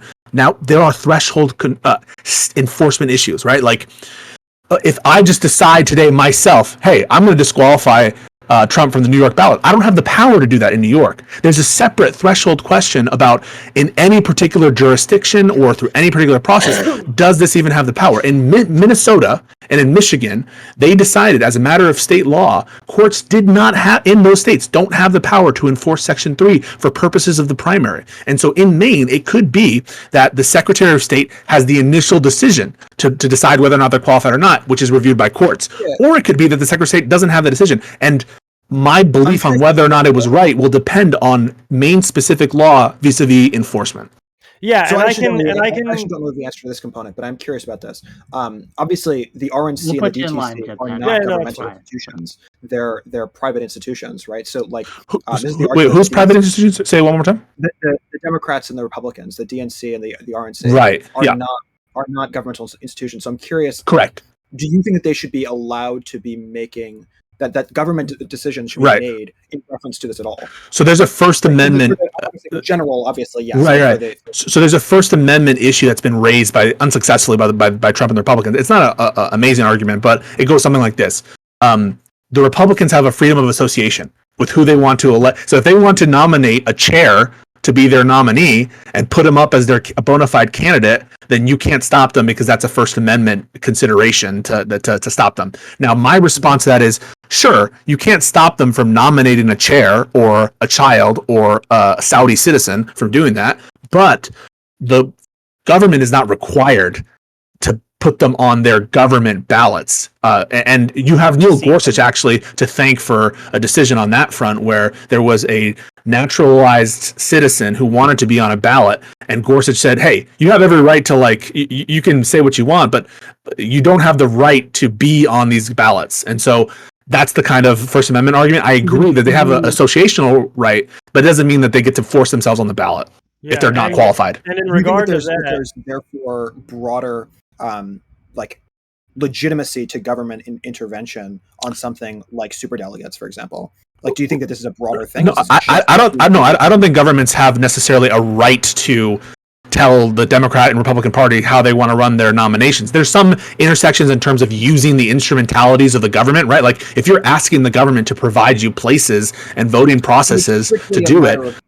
The Democrats can decide tomorrow, we're getting rid of the primaries, we're getting rid of the all this, and we're just deciding, right? Like, I'm asking a very specific question. If the Republicans decided to run a primary exactly as they're doing currently, but they printed their own ballots, would you be comfortable with that?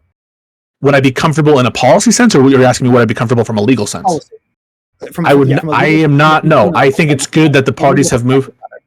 From a legal perspective, they can just caucus. They can just do that. They could just do that. Yeah, for sure.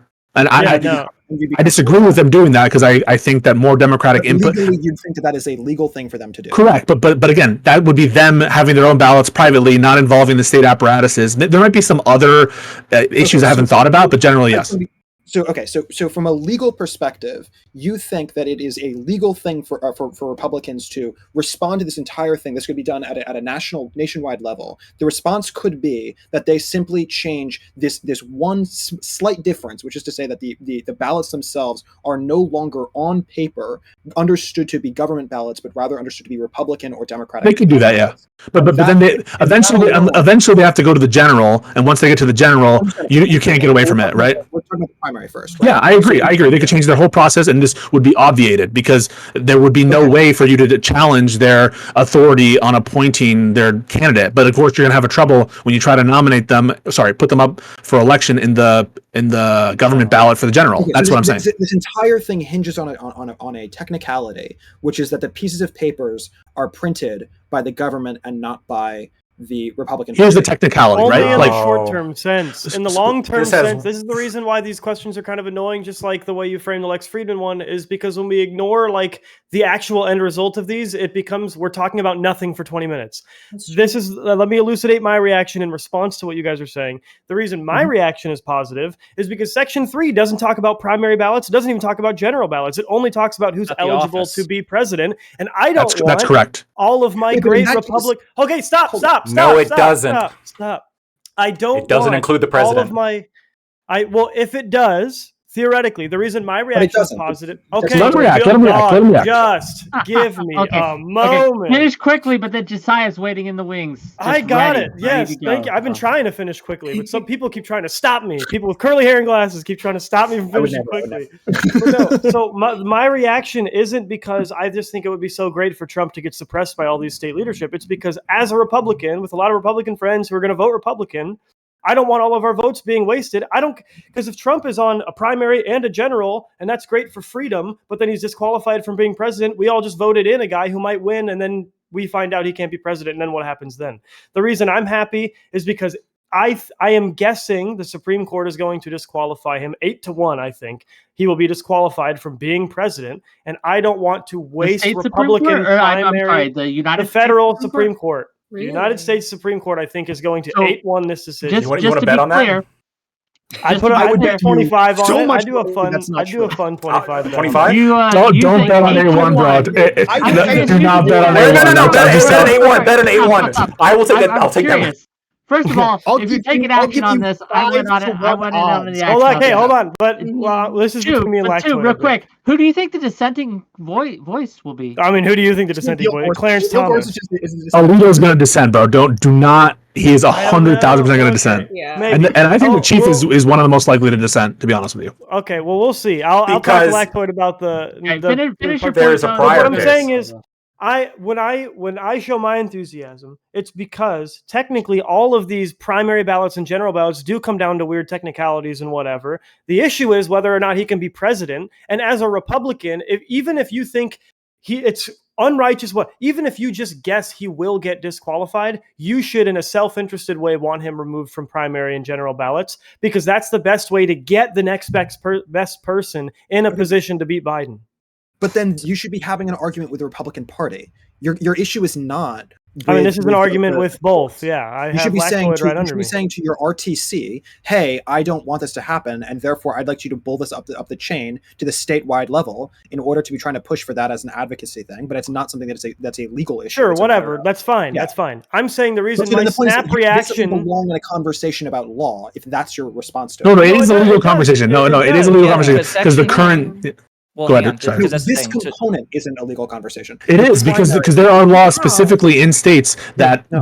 have there are laws in states that require primary candidates to be eligible, right? So and the current way this is going to work is using the state apparatuses to conduct the primaries, and that hasn't been disturbed. There hasn't been some big agreement to circumvent those procedures, and so it is a legal issue about what is allowed on the primary and what's not, and so that means they're going to have to contend with it until Right, and but at unless the they end- change their approach. But just to drive this point home, the other 3 points were like 7 hours away from it, so I'm just going to drop them. But just to emphasize quibbles, Section 3 of the 14th Amendment doesn't refer to ballots at all. It refers to the office. So to Jeb Tan's point, the question is whether or not the courts are going to interpret it like, hey, if this person is disqualified from holding the office, you can or cannot put them on the ballot in the first place. How could you possibly put a disqualified candidate on a ballot? Because it's in my as a Democratic voter, my self-interest for them not to put someone on a primary ballot that can't be president. Right, but every single year, people literally vote for like Anakin Skywalker, right? Is that a matter of? Okay, but that's It's okay. literally- Yes. I'm saying it as a joke, but like That's also a write-in, though. They're not a person on a Okay, ballot. so you're not able So to- those ballots, oftentimes, if it were for an invalid candidate, there would be nothing illegal, and what would happen is those are get thrown out. If you vote for Jesus Christ, the Messiah, to be the president of the United States, that's going to be thrown out, and you can contest whether or not it's thrown out. But the truth is that you're not going to be able to put dead people to occupy office or inanimate objects, and those are going to be discriminated against.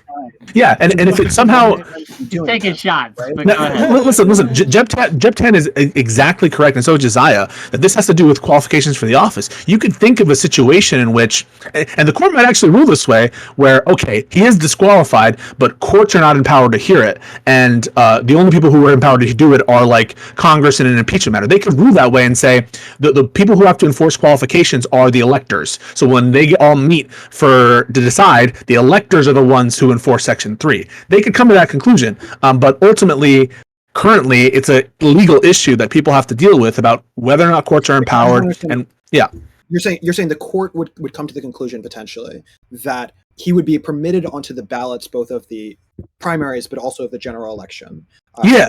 So Lactoid is arguing right now. Lactoid is arguing that states are not competent to hear these claims because it would be absurd, and the only one who's competent to do anything about it is Congress. And so in that situation, the states would have no discretion to keep people either off of the primary ballots or the general. And his response would be, these claims can't even be assessed, and the only one who can assess it is either Congress or maybe the electors. And so your response is Congress. Rather than having this understood at the level of once you are in office, understood at that level, which is where he's saying it at the level of Congress. You're saying that instead this should be done at the level not just of the ballot, but specifically of the ballot at the primary level rather than at the general level. Yeah, that depends. Okay, so of institutions that are non-governmental. Right? So this is kind of weird too, because one way that this is going to be fucky is the Supreme Court can't necessarily mandate enforcement everywhere, right? So you can think of situations in which you have piecemeal enforcement, because there are places in Michigan and Minnesota, there is just no state mechanism to enforce Section 3 claims as to primary ballots. They have been clear on that, and they are the final word. There's no appeal for the Michigan and Minnesota cases on that issue. To be clear to your point, with Michigan and Minnesota, that's not just like when it comes to qualifications on the primary, can a 24-year-old try to put himself? Okay, so it's not just about Section 3. Okay. Yes, right. Yeah. So Michigan and Minnesota is saying that there is no discretion in our state whatsoever for anybody to judge the qualifications of a bona fide primary person in a primary contest. Okay, so in that state, you cannot challenge the qualifications of one of these people. And so there's no enforcement mechanism there. But in Colorado, what the Colorado Supreme Court held is there is an enforcement mechanism to judge at the primary level the underlying qualifications of everybody. And you can imagine a situation in which, all right, Colorado has that mechanism, but Pennsylvania doesn't, but this other state doesn't. And so the Supreme Court could say, in order to resolve this question for Colorado, we have to decide whether or not he's eligible. They decide that he is ineligible, but other states just have to put him on their primary ballot because they have no way to get him off. And so there are serious legal issues about how this would be enforced, even if the Supreme Court determines that Trump is disqualified. And those are serious issues that aren't just like technicalities. They're going to affect the substantial rights of the parties. I just want to play out what it is that happens in the case that this is decided in your view correctly. What you're proposing. Well, just before you go on that, show of hands real quick. Who thinks that the United States Supreme Court is actually going to uphold this, other than Jeb 10? No one. I don't know. Not even Bisco. So. Yeah. Not even. No, I've put it at 25 to 30% chance that they would affirm the court. But I think there's a lot of ways for them to dodge the issue procedurally. There are a lot of ways for them to say, hey, the First Amendment, you didn't meet the Brandenburg standard for incitement. This doesn't count as engagement. You didn't give them enough procedural due process in the trial, even though I think all those arguments are absurd. But I just see this court as the center of this court is Brett Kavanaugh, guys. And just even though I think the arguments are strong, and they are originalists to Lactoid's point, these arguments are absolutely originalist arguments that would appeal to someone like Amy Coney Barrett. Oh my God, yeah. I just had a brain fart. Amy Coney Barrett. But like, I think if you're relying on this court and Chief Justice Roberts, who's very greedy about the institutional legitimacy of the court, I think there are a lot of people who look for any opportunity not to say that he's disqualified. And so that's why I put it at 25%. There's also a strong originals argument the other way, too. No, I interrupted Quibbles. Yeah. We're going to let Quibbles go. Quibbles, go ahead. Yeah, I want to flesh out a little bit what it is that I'm understanding Pisco is saying. So what you're saying is that potentially what could happen if this was decided in the way that you want to see it decided at the Supreme Court level would be that Colorado and other states like it would have, certain states, but not all states, would have it so that both Trump is allowed in the primary and also that he is allowed in the general. But other states, because it had already been decided that he was disqualified by the Supreme Court, he would not be on the ballot at all, or excuse me, rather he would be on the ballot. And having been on the ballot, there's a high probability that he would win that primary election according to the RNC. They're not according to the government, because this is a primary. This is a private organization. And then, having already won the RNC nomination, there is a high probability that even if he loses, he would certainly get many, many, many delegates going into the election itself, right? And when that election now happens, now you're going to see an election that is already won by Biden. Right. So there's a couple. Oh, sorry, you can finish. My bad. So I have some ways which this is different. Yeah, just to go back to Jeb's point previously, or to Lex's question about the question of like whether or not this is going to have downstream consequences for people's trust in institutions, and particularly trust in elections. I think it is self-evidently obvious that an election that is literally rigged by the time of the general election, where there is a single candidate that can actually win this general election, that's obviously categorically an example of something that is not going to be good for trust in institutions, right? Well, listen, I buy so it can happen, but so there are a couple of places where I'll do some interruptions in your chronology. But number one is, I've always said, and you can go back to my tweet like months ago, where I say, hey, Supreme Court is going to have a time problem here. And there are situations where if the Supreme Court rules after, or doesn't tip its hand until after the nomination process, hey, now we have a nominee who the Supreme Court rules after the nomination process is ineligible, that's a disaster. So there's absolutely a timeliness problem. And when this happens, the RNC, right? Like, well, we're in uncharted territory there, Jeb. But like, to Jeb's point is, that's not the only way in which this is resolved by the Supreme Court. They have a timeliness problem, and the Supreme Court's going to want to tip their hand fairly early in this process, within the next 2 or 3 months, because guess what? Trump's going to be on the ballot in Colorado. Trump's going to be on the primary. They're not going to be able to fully resolve this case. The primaries are going to be done, folks. And so it's going to be either like the stay decision or something where they're tipping their hand onto which way they're going to lean. And how this will work out is essentially, if enough states see the Supreme Court tipping their hand, or ruling in such a way that it makes it clear that they're in favor of disqualification, you're going to have a critical mass of the necessary states to deny Trump the general election. States that are run by Democrats like Pennsylvania, states that are run by Democrats like Michigan, that the key states, right? They don't need all the states, which are going to say, hey, he's disqualified. Supreme Court says so. We're just going to follow it, or we're going to pass a law, or we're going to take some action like Maine. And like, listen, it's binding on us. The Supreme Court, they just said it. And in that situation, Trump will have literally zero chance of winning, because those states are not going to run Trump. In which case, the RNC, they can try all they want to stamp their feet and insist with Trump, and certain states surely are not going to follow the Supreme Court. You're going to have a nullification crisis. It's going to be a shit show for sure. But the end result is the RNC are not going to want to nominate Trump if he's ruled to be disqualified by the Supreme Court. Like, just that scenario, if I may, right, to interject a little. That scenario you laid out, where Pennsylvania, right, and I'm in Pennsylvania, for full disclosure, pull something like that feels like a fail state. That feels like the last time we have an election, honestly. Why does it feel that way? I mean, what? The opposite is that Section 3 should not be applied, right? So assume the Supreme Court agrees with me, and Supreme Court says, you know what, it is the case that this is what Section 3 means. Griffin's case was wrongly decided, and this is the way it's meant to be interpreted, and it applies to Trump. When you say it feels like the wrong thing, the Supreme Court's the last word here, folks. And what you're saying is, essentially, we shouldn't follow the Constitution, right? The scenario, like, prosecute, just real quick, Quibbles, please. Yeah. Prosecutors have discretion for a reason, right? They do not have to prosecute every This is a mandate. It's not like that, right? And the Constitution is a mandate. And this is also going back to this idea. Are we just going to say Trump's above the law?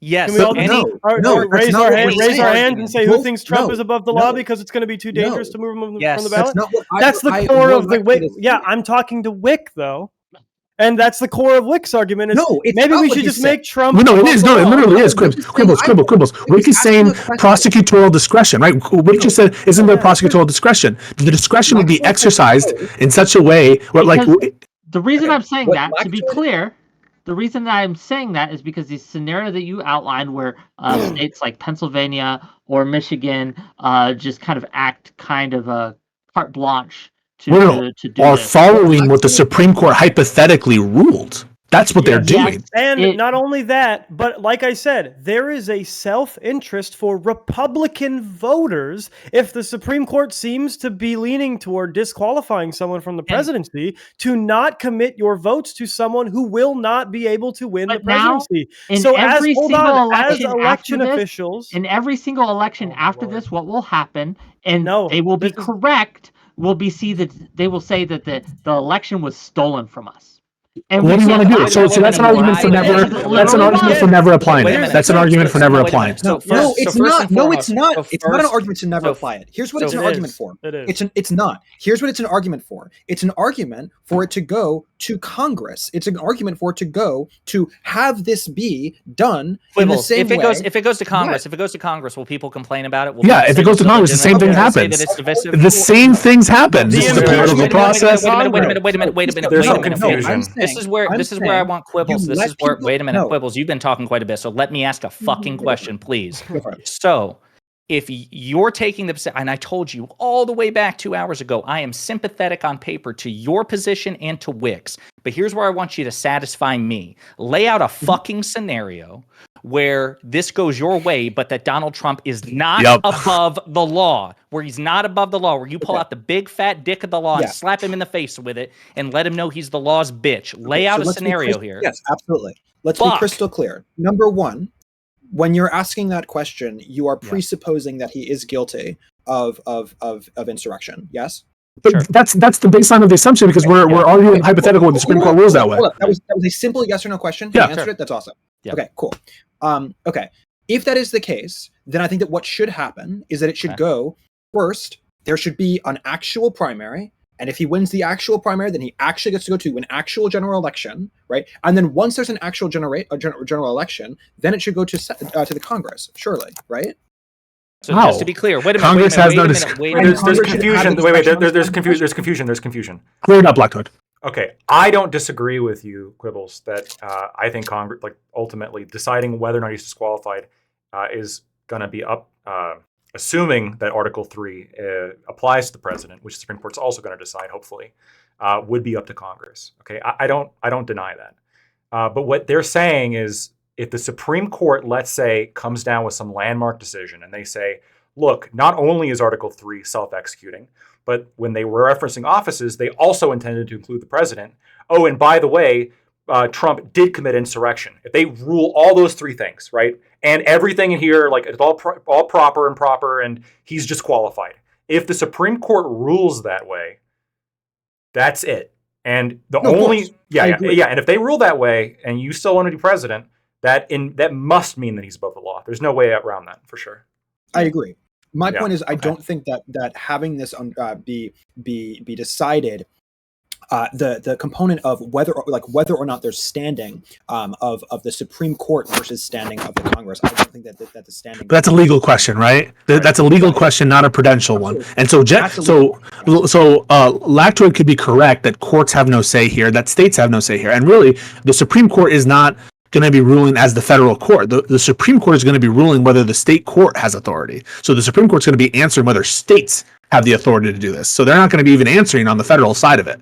And the Supreme Court could answer in your favor and say it's Congress who needs to pass implementing legislation. That is absolutely a route so that this Supreme Court might take. There's actually a decent chance it does. And I'm not sitting here and saying that like that is inconceivable, but that's a legal question. But when people like Wick, love Wick, respect Wick, this is a great panel, and it's so awesome that the main thing happened in the middle. It's a good question. Fair question. It's an important question that he's asking. When he says, couldn't there be discretion on when to apply this? The answer I have to give respectfully is no, right? Like, is there discretion on whether or not to apply the age requirement of Article 2? No, there's no discretion. Is there discretion on whether or not to have the Second Amendment? No. Is there discretion? Now, there are some parts where the Constitution will give discretion, right? It says you may implement certain legislation or as the Congress may deem necessary. In those situations, yeah, you can have discretion if there's an explicit grant of discretion. But in cases where there's not permissive language, but mandatory language, shall, the president shall be 35, whatever. There's no discretion here, and we follow the Constitution or we don't. Well, and the other thing I really want to drive home to this, because this is what I was trying to get at earlier with quibbles, and it could be that I alone have this misunderstanding, and it could be that I hear similar language in so many other contexts, and I hear it even in Wick's very good question, because it's a fair question. The idea that we shouldn't pursue a certain path. And by the way, I'll just remind everybody, because it was said earlier something about Democratic judges or Democrats doing this. It was Republican voters who brought this suit in Colorado, okay? But this idea that we shouldn't do a thing because it will piss certain people off or it's divisive. There's no scenario here that's not going to piss at least 30 to 40% of the country off. Because right now, preliminary polling supports removing Trump from the ballot. A slight majority support kicking Trump, that Colorado did the right thing. So my question is, if that's what holds us up, well, it's divisive. It's potentially divisive. We shouldn't do this. I don't know a non-divisive path forward. Because if the Supreme Court comes down and says Donald Trump is not disqualified, there are going to be a lot of people pissed off. Say the motherfucker tried to steal an election. He incited January 6th or whatever. Teflon Don gets away with it again. So that's why I don't know. I think it's an important question. But can I clarify something I said real quick? So some people are misunderstanding me in my own chat. I don't think that Trump did do insurrection. I think the factual analysis was I disagree with it. I'm just saying if the Supreme Court does find that he did do it, then that is the finding of the Supreme Court, and that you can't. There's nothing higher that can say, well, no, it didn't. I mean, this is the Supreme Court. I understand that, but to kind of address your point there, Josiah, everything we do is going to be divisive. We can understand that, but we can understand that there is a spectrum here of things, right? Like no matter what happens, yes, there will be a cadre or a cohort who think that yes, democracy was ended and stolen, and Trump should be our supreme leader because he was actually elected in 2020. They believe that sans fact, however.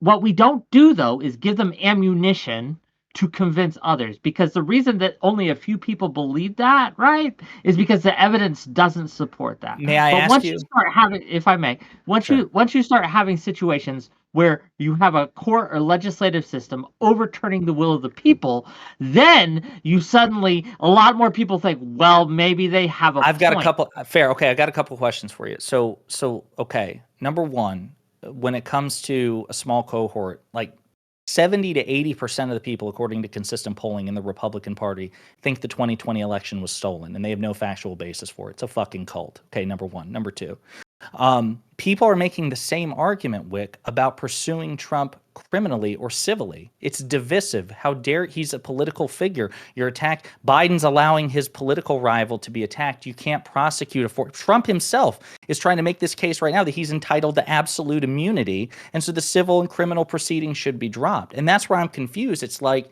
it all ends in one place. Well, no, Trump is above the law. The contexts are different here, right? We can argue whether or not someone who's been criminally convicted can or should be president or not, or moved from office or not, but these are separate questions, right? The questions of whether or not he should be thrown in jail is fundamentally different than should he be allowed to actually run for office. Should someone who is currently serving time in prison be allowed to run for office? Some people would say, sure, if that's. I understand. Real quick, I think we're pondering. what Josiah is getting at isn't comparing the criminal sanction and the disqualification as such. What he's saying is the same kind of prudential arguments. That is, like, well, he's arguing for absolute immunity. Like, shouldn't we give him this? Should we be going after him? Because if he gets convicted, people are going to be upset. People are going to be angry. People are going to think the election is stolen because it's political interference, because you're trying to convict him in order to hurt him in the polls. Those kind of prudential arguments are applicable both in the disqualification context and the criminal context. And in that way, right, if those were to dominate in either world, the only possible thing you could say is that he's above the law. And I don't think that there's any way to disagree with that. Can we agree? Go ahead, I'm John. sorry. Thank you so much. Can we agree, or is there evidence otherwise, that should the Supreme Court do the list of 3 things that Lactoid laid out, should the Supreme Court decide that Trump was in charge of an insurrection, et cetera, would it necessitate that we then try him for treason? No, No, because they're different, right? Like, and the standards are different too. So when I say standard, I mean the proof Is needed. the whole criminally versus Yeah, right. So, like, in a criminal case, there's this proof beyond a reasonable doubt standard, and that will often be the deciding factor about whether or not you are sued civilly for, like, let's say, fraud. In the New York trial, they're suing him for civil fraud, not criminal fraud, because of. This is. I'm sorry to interrupt you, but this Yeah. is what you were talking about earlier, where the Constitution is not a criminal code. Right. So the Constitution, we should think of the Constitution as the structure of our country, and even the Constitution does not criminalize. You can make an argument for it. Does not criminalize treason. It just gives the definition for treason. Some people might say that it does by virtue of defining it, it criminalizes it. But you should think of these as separate things, and that's number one. And number two is treason is different than insurrection or rebellion, and those are different crimes or things that could happen. You could think of a treason as a not involving force, or threat of force, which insurrections require, at least under my definition of insurrection, force or threat of force. So I don't someone know could that be I guilty of necessarily insurrection, let but Johnny not. finish. Go ahead. Thank you. Yeah. I don't know that I necessarily agree with that, just because I've read I've read several legal definitions of insurrection, and the words especially violent insurrections were used, but not exclusively violent insurrections. You're correct. There's some definitions of insurrection that are extremely broad and will not make force a necessary part of that definition. They'll say something like a rising. Well, is a rising involving force?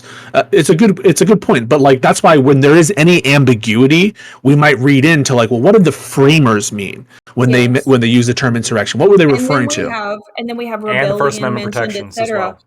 But there's also something that we really haven't gotten to talk about yet, which I've been happy to have this part of the conversation, by the way, but the idea that something that I put in my initial statements, the idea that Trump either commanded January 6th and wanted it to happen, or that his rebellion, insurrection, etc., was methodized by his intimidation of states to try and overturn their elections, or was it both? That's something that I don't think we as a panel have really discussed. There's another argument too, which I think is a stronger one, which is that, and again, it doesn't rely solely on his comments before, because I didn't originally think Trump committed insurrection, because I was relying only on his public comments. But what happened when they had the special review of the issue, it was his comments before that incited the protest, and then his, you could say, refusal or dereliction of duty to act against the violent aspects of the protest that he motivated. So you can argue, well, his words motivated a peaceful protest. Sure, but once it became not peaceful, he had unique deference to act against the violent elements of that protest, and then didn't. From so two as positions. the one who, so as the one who motivated those people to assemble in the first place, and the one with unique authority to quell the violent aspects of the protest, I think there is a good argument for his at least giving aid to an insurrection, because again, Section 3 has two separate ways that you can engage with an insurrection. You don't have to give aid engage and comfort. So I don't necessarily think it is wholly convincing. That's why I said that, like, I don't know if it's 100% irrefutable. That's why I said I would like the Supreme Court to lay out exactly what process we need to do in order to, or what process has already been done that shows that he engaged in insurrection. But as long as they do lay out and clarify that process, I would be satisfied with them ruling that he's ineligible to be president, because there is an argument that because he both motivated the assembly and then refused to quell the violence in that assembly, that something he is akin to negligence or overly brash because work. people compared like Democratic lawmakers from other states, right, raising bail for people in BLM riots, and I thought that was shitty. And I thought state legislators that were telling people to keep doing the BLM riots and shit like that were also shitty. But they weren't giving aid to an insurrection because they weren't also in a unique position to quell the violence in those riots and refusing to do so. Okay. They were only doing the first part, that is not inciting an insurrection on its own. So I just want to clarify something. I'm sorry. So Pisco, your proposal is that someone can be guilty of insurrection or rebellion against the Constitution, but not guilty of treason? Yes. Because think about it. I mean, like, John Scott brought up a good point that there are multiple definitions of insurrection, but whatever one you land on, right? It's clearly different than treason, because the Constitution lays out the definition of treason, and there are specific procedures and particular definitions, a very, very narrow definition of treason that was specified specifically for treason. And so that would seem to imply a difference between the term that was specifically called out and given additional constraints and narrowness, as opposed to the one that was mentioned in Section 3. If they wanted treason to be equivalent to insurrection, surely they would have used the term treason in Section 3. Does that make sense? Yeah, it does. So I just want to further flesh out. This is coming to Wick's point earlier about like the impact that this is going to have on like whether or not even we'll have a 28 election, right? After this is all done, you're proposing a situation where not only did potentially the primary already happen, and then the general election is not a real election because the Republican candidate isn't actually eligible to run, and so therefore, even though they're on the ballot potentially, they're not an actual candidate. So it's actually just an election between like allegedly the Libertarian and realistically Biden, and that's one option. And then also on top of that, you're also jointly saying that you could potentially have a very high case, everyone's watching it type of case of whether or not he's guilty of treason, and he could be found innocent of treason. Trump could be found innocent of treason jointly to all of this going on. I don't think treason applies to Trump's conduct. At least I haven't thought about the legal standard. Treason usually involves references to foreign powers and essentially being a traitor with respect to foreign powers, and so I don't know that I can fulfill any of what Trump did there. Yeah, treason against the United States shall consist only of in levying war against them or in adhering to their enemies, them aid and comfort. So you're saying that this is not treason, even though you also think that potentially it was an attempted rebellion, which I think it was a insurrection versus it was a coup attempt for sure. It was a coup attempt, and Trump tried to commit a coup. Isn't that trying to levy war against the United States? No, I don't think necessarily. You can have bloodless coups. You can have coups that are now. When I say coup, I'm kind of using it in a little bit of a reckless manner. There's actually a disagreement in the literature on coups about what the proper definition of coup is. There's two scholars, Powell and Thine, who have a running, I know all about this because I have arguments about coups, have a running list of the kind of coups, and they don't consider Trump's January 6th to be a coup attempt. So there's actually disagreement on the literature about what constitutes a coup attempt. So I'm kind of giving you my personal opinion based on what the definition I agree with. I have a question as well that directly relates to that, actually. And it's something that I've wanted to ask since before the panel started. Is in the case that Trump genuinely believed that, and I don't know that he did, I think that he was intimidating these people and he just wanted to be president again. Yep. In the case that he genuinely believed that he was trying to right a wrongful election and not usurp the power of the United States, but restore the power of the United States, how would that affect? It's a great question because it fits our intuitions about like let's say he was right? What if Trump was right about everything, right? Exactly. And I don't say that's even like in the realm of physics impossible, right? It could all just be, right, maybe 0.001% chance that it was all a conspiracy. I'm not here to say that it's physically impossible for that to be true. Clip that. But what's that? Clip it, right? Clip that. The response to that is, though, there is no good faith exception to insurrection or rebellion. The rebels, the Confederates, genuinely thought that they had the right to secede. The rebels thought they genuinely had a right to their slaves as property. They were genuine, right? These were all legal theories they had prepared. They argued it in front of their delegates when they voted on the secession resolutions. And so they were very genuine in their belief that what was happening was legal, and the secession not only was legal, but was justified, and a restoration of the proper way that the country should be ran. And so the answer to the question is like, there's no good faith exception there. Trump could think that the election is stolen. Yes. Well, I was going to say, so Trump's own former Attorney General Bill Barr was asked this point blank, and he said he's not going to comment on Trump's mental state, presumably because he's going to be a witness at some point in one of the trials. But he said Trump's intent is immaterial to him, and this is a guy who was Trump's top law enforcement officer. He said, and this is the example he offered, he said, "You may think the bank is unlawfully holding your finances or your money. You do not have a right to rob the bank, and no judge would ever agree that you did." So whether or not Trump, who is of course a malignant narcissist and a moron and inferior in all ways to Biden, it doesn't matter whether he thought that the 2020 election was stolen. It doesn't give him permission to try to steal a perfectly free and fair election. You know what does give us permission? The fact that we're kind of coming up on the 2-hour mark here. So if you forgive me, I do have to make some money. And I'm going to read some of the super chats that I've been getting. Thank you for your generous donations, by the way. Gang, if you've been liking this content, please hit that like button, hit that subscribe button. If you're watching this on Twitch or on Kick, give me a follow, give some subs, bits, super chats, and I'll read them out. So I'm going to go through them as quickly as I possibly can. I got a few. So here we go. $5 or $10, I'm sorry, from Artemis Fowl. I like how the only person who actually did any research on the topic is getting told he has no idea what he's talking about. Why aren't any of the other guests bringing up court cases? $5 from the same individual. Pisco.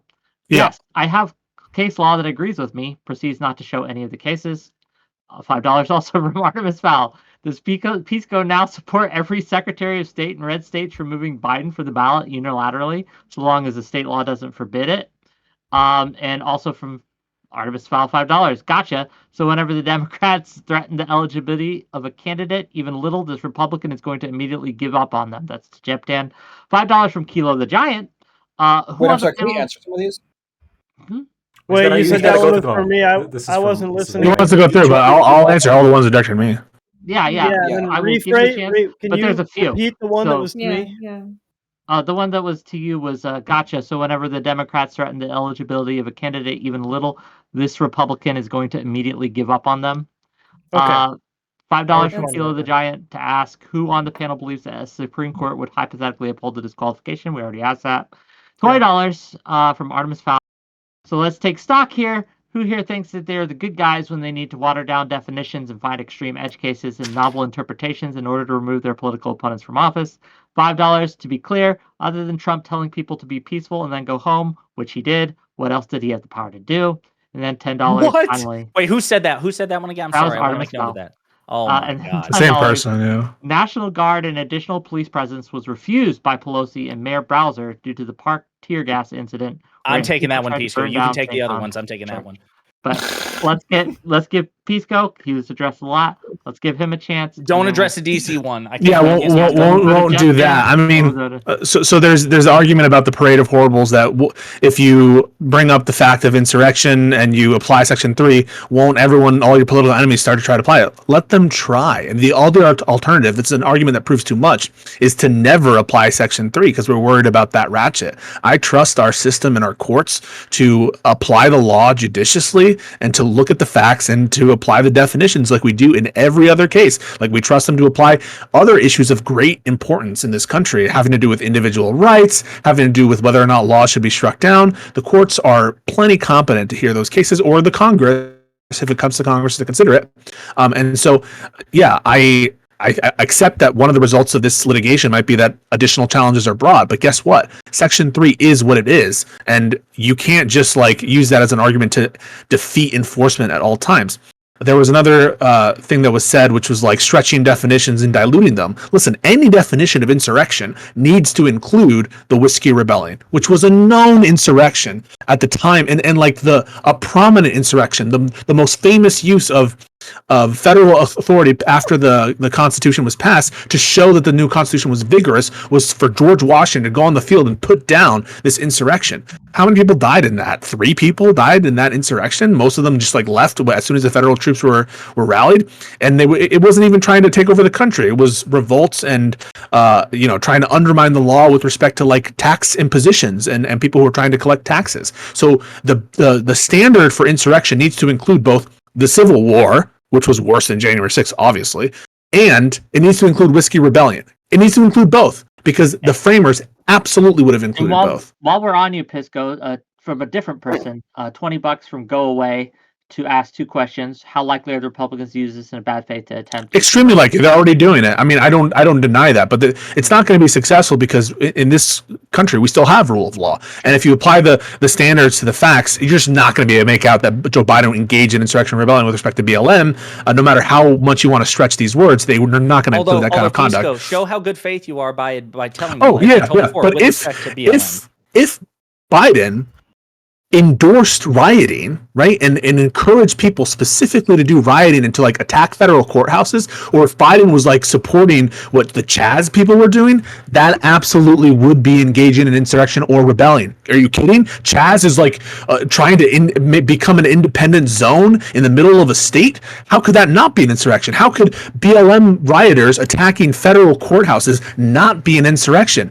If like attacking tax collectors and having a joint plan to obstruct the enforcement of the tax code, as defined in the whiskey, the rum tax, or whatever the tax was at the time, is an insurrection. Clearly, the BLM attacks on federal courthouses for reasons of political disagreement on racial policy, that would also qualify as an insurrection. There's no double standard here. It's about who engaged.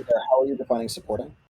Engaged in is and also give aid or comfort. But engaged in, if you read the Colorado Supreme Court opinion, requires a volitional, intentional act in support, right? It doesn't, just agreeing with something isn't engaging in it. Just voicing some support isn't engaging in it. It has to rise to a level, like, let's say you were like selling arms to the people in Chaz zone. That would be engaging in insurrection, right? Trump didn't do that, right? No, he didn't. No, but he's giving an example. Trump's actions. Obviously, that would be an example. But that's what I was saying earlier. Trump was in the unique position to quell the violent aspects of the January 6th riots. He incited. So what the court determined was incitement. Yeah. Take it piece by piece. I hate Jeb, what you just fucking said there determination. is incorrect. Because what you just said there was that he lacked to do an action. Failure to do an action is not itself no, but that speaks to his intent. Failure to stop something is so the Colorado Supreme Court stopped short. The Colorado Supreme Court stopped short of applying affirmative duties, but absent some kind of actual affirmative duty that you're self-imposing on yourself, like taking the oath of office. But what Jeb Tan is referencing is relevant even absent an affirmative duty, because it speaks to Trump's intent, and you need an intent to get to incitement. So incitement is what the court alleged him to have done by engaging. So he has to intend to overthrow the election. No. He has to intend for. He needs to intend. He needs to intend for either unlawful activity to occur or for violence to occur. That's part of the Brandenburg standard. It needs intent. And so what Jeb is pointing to is actually very relevant, because it's almost like an adoptive admission. Suppose that like you were on trial for murder, and it was, have you guys ever seen those like JCS videos where like someone who's accused of, have you seen, who Chris Watts murder is, the Chris Watts murder, where like something is brought to his attention, like, hey, isn't this weird that like, you're pulling out of your truck the same night that your family's dead or some shit like that? And he's like, that is weird. Now that all occurred after the actual insurrection started, or the actual murders took place, but it speaks to his intent, right? If there's some actions that are inconsistent with what we would think someone. What's that? Can we list what Trump's intent would have to be in order for it to be insurrection? He needs to intend an imminent unlawful activity or imminent violence. Yeah. It's So I get imminent. what Yeah, you're saying. unlawful Is you're saying, does activity he need to intend for the government to be violence. overthrown, which is a little bit more No, of a that's not what I asked. likelihood of That's not what I that is asked. that's I mean verbatim you That's said not at did all what he I need said. to You did say that, Hold on, Quibbles. hold on, Yes, hold on. you You're said both did he here. need Overthrow the government? hold No, on, certainly. Stop, Rick, stop, stop, Overthrow stop. stop, stop. Oh my rebellion, God, yes. stop, both of you, stop for a minute. Like, we don't need to guess what each others are saying. We can simply ask them. Quibbles, what is it that you were saying? I'm saying No. for rebellion, yes, overthrowing is necessary as a goal to be an intent to in the case of rebellion. In the case of Okay. insurrection, that's not the same as rebellion. Wait, are you sure right? about that? Rebellion is you need to have the overthrowing intent there?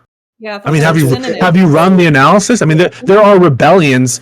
So just so you know, the Whiskey Rebellion is known as a Whiskey Yeah. Rebellion, and there was no greater plan there to overturn the United States Weren't they trying government. to overthrow the ability of it to impose a Right, but tax? that's kind of like a lesser obstruct the government, like a lawful government Yeah. purpose. But I'm just saying, I agree with you that rebellion has a greater purpose, usually implied in that thing. But I just haven't run the analysis the same as insurrection. So just don't be too quick to apply your own labels there. There's a big legal analysis about what these terms mean, and I'm sure that Lactoid disagrees with me on what insurrection is.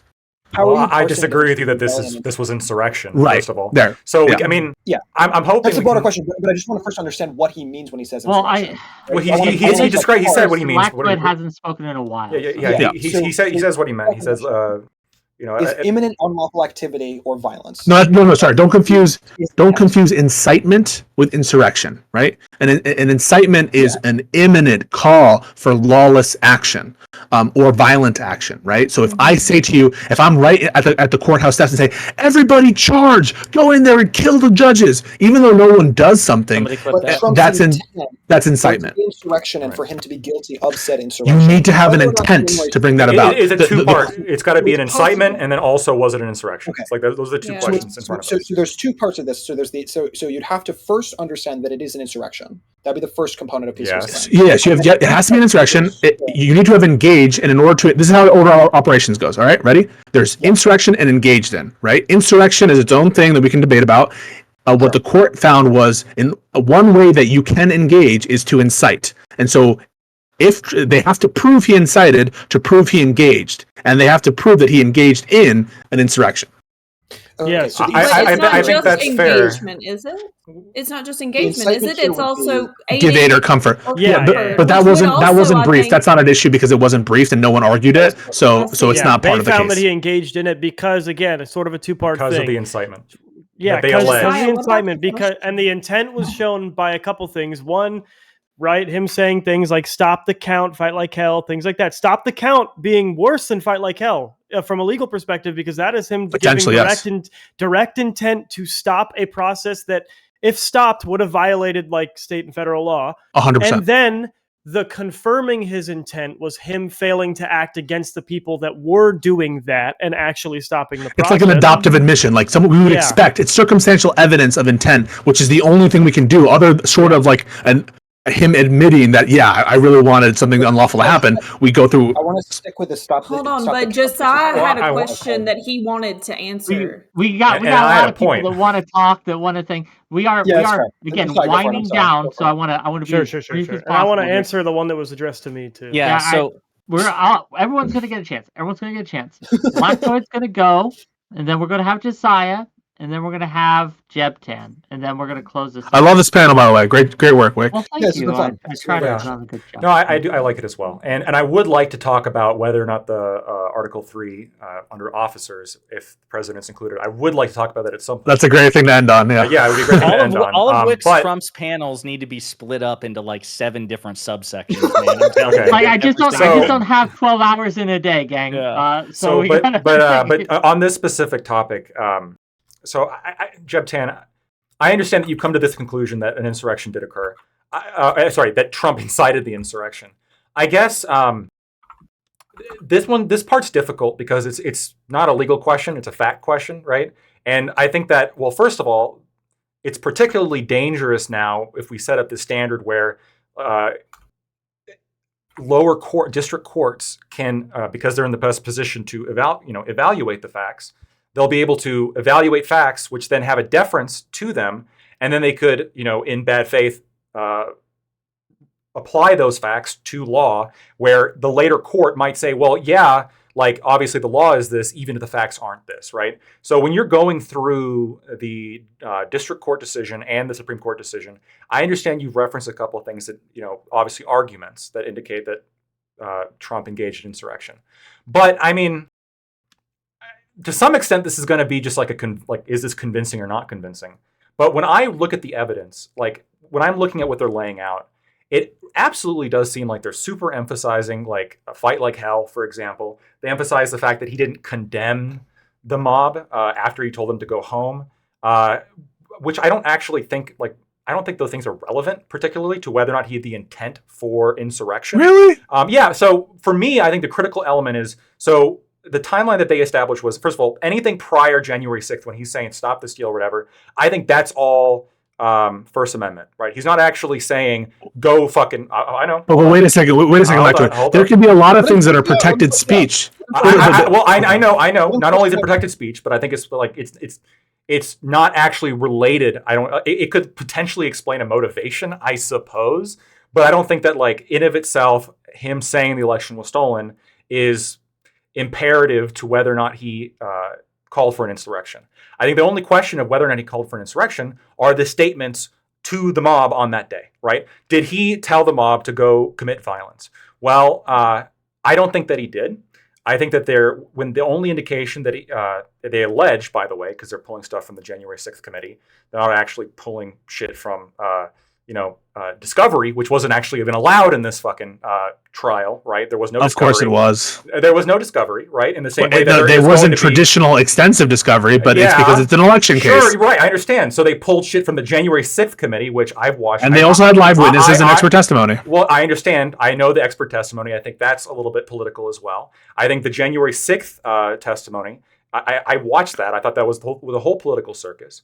I understand that the allegation is that Trump knew about that there was violence occurring at the Capitol at around 1:30, and that at around 2:14 or around 45 an hour later, around that time, he tweeted to be peaceful, to stay peaceful.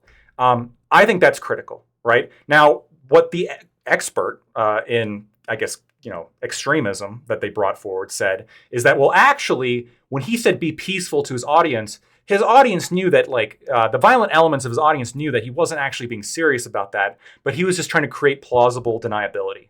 That was the sort of argument that they're putting forward.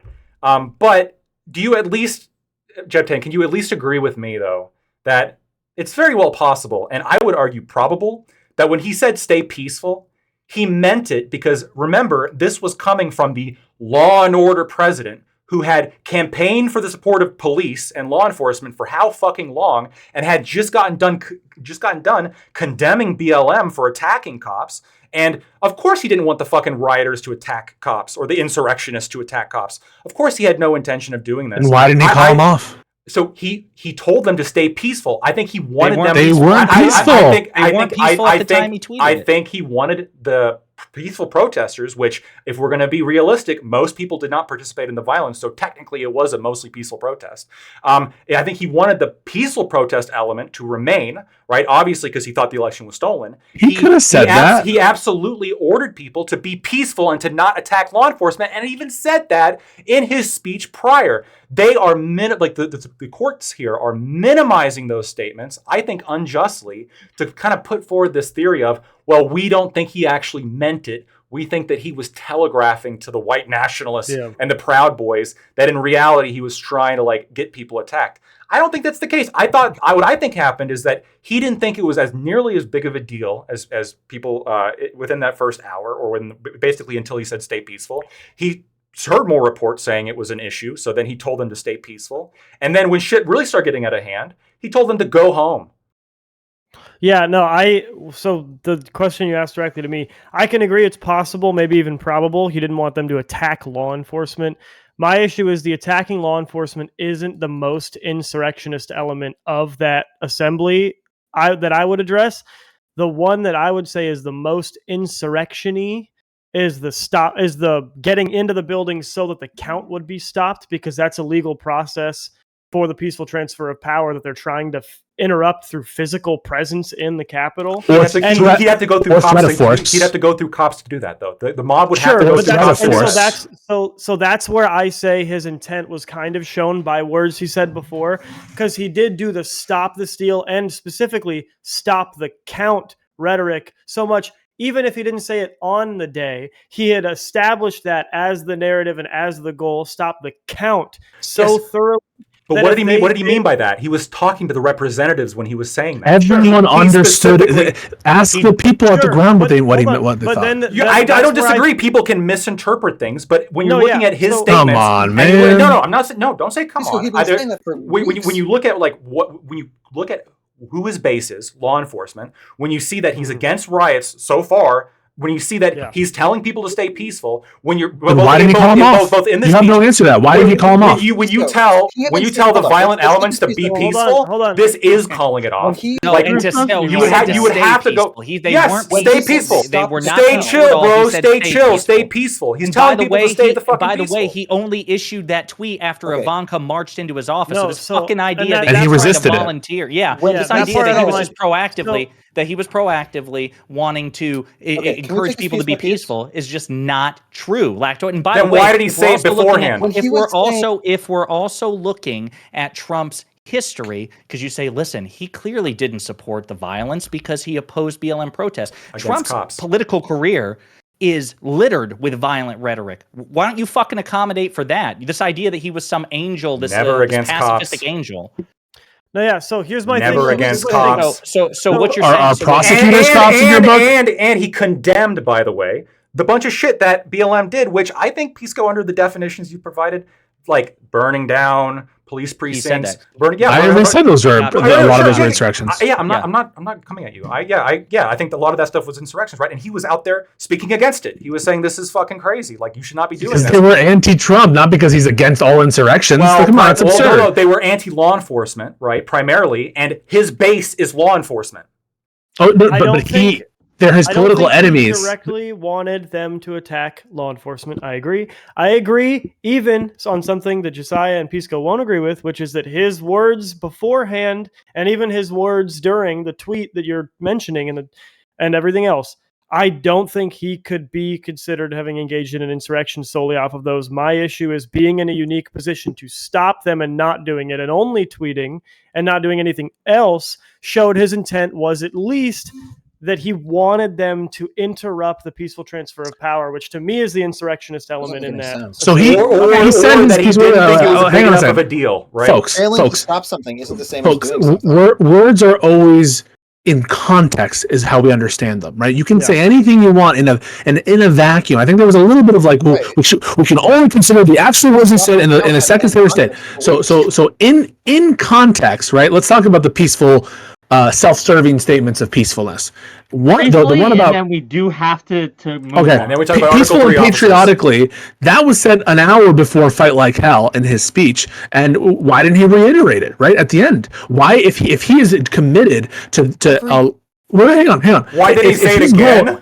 So in your guys' world, all it takes for you to not be guilty of incitement is you could say at the start of your speech, "Hey, everyone, be peaceful," and then for the next 3 hours or unlimited time, you could say, "You all need to go inside there and kill everybody." I said metaphorically. No. Hang on a second.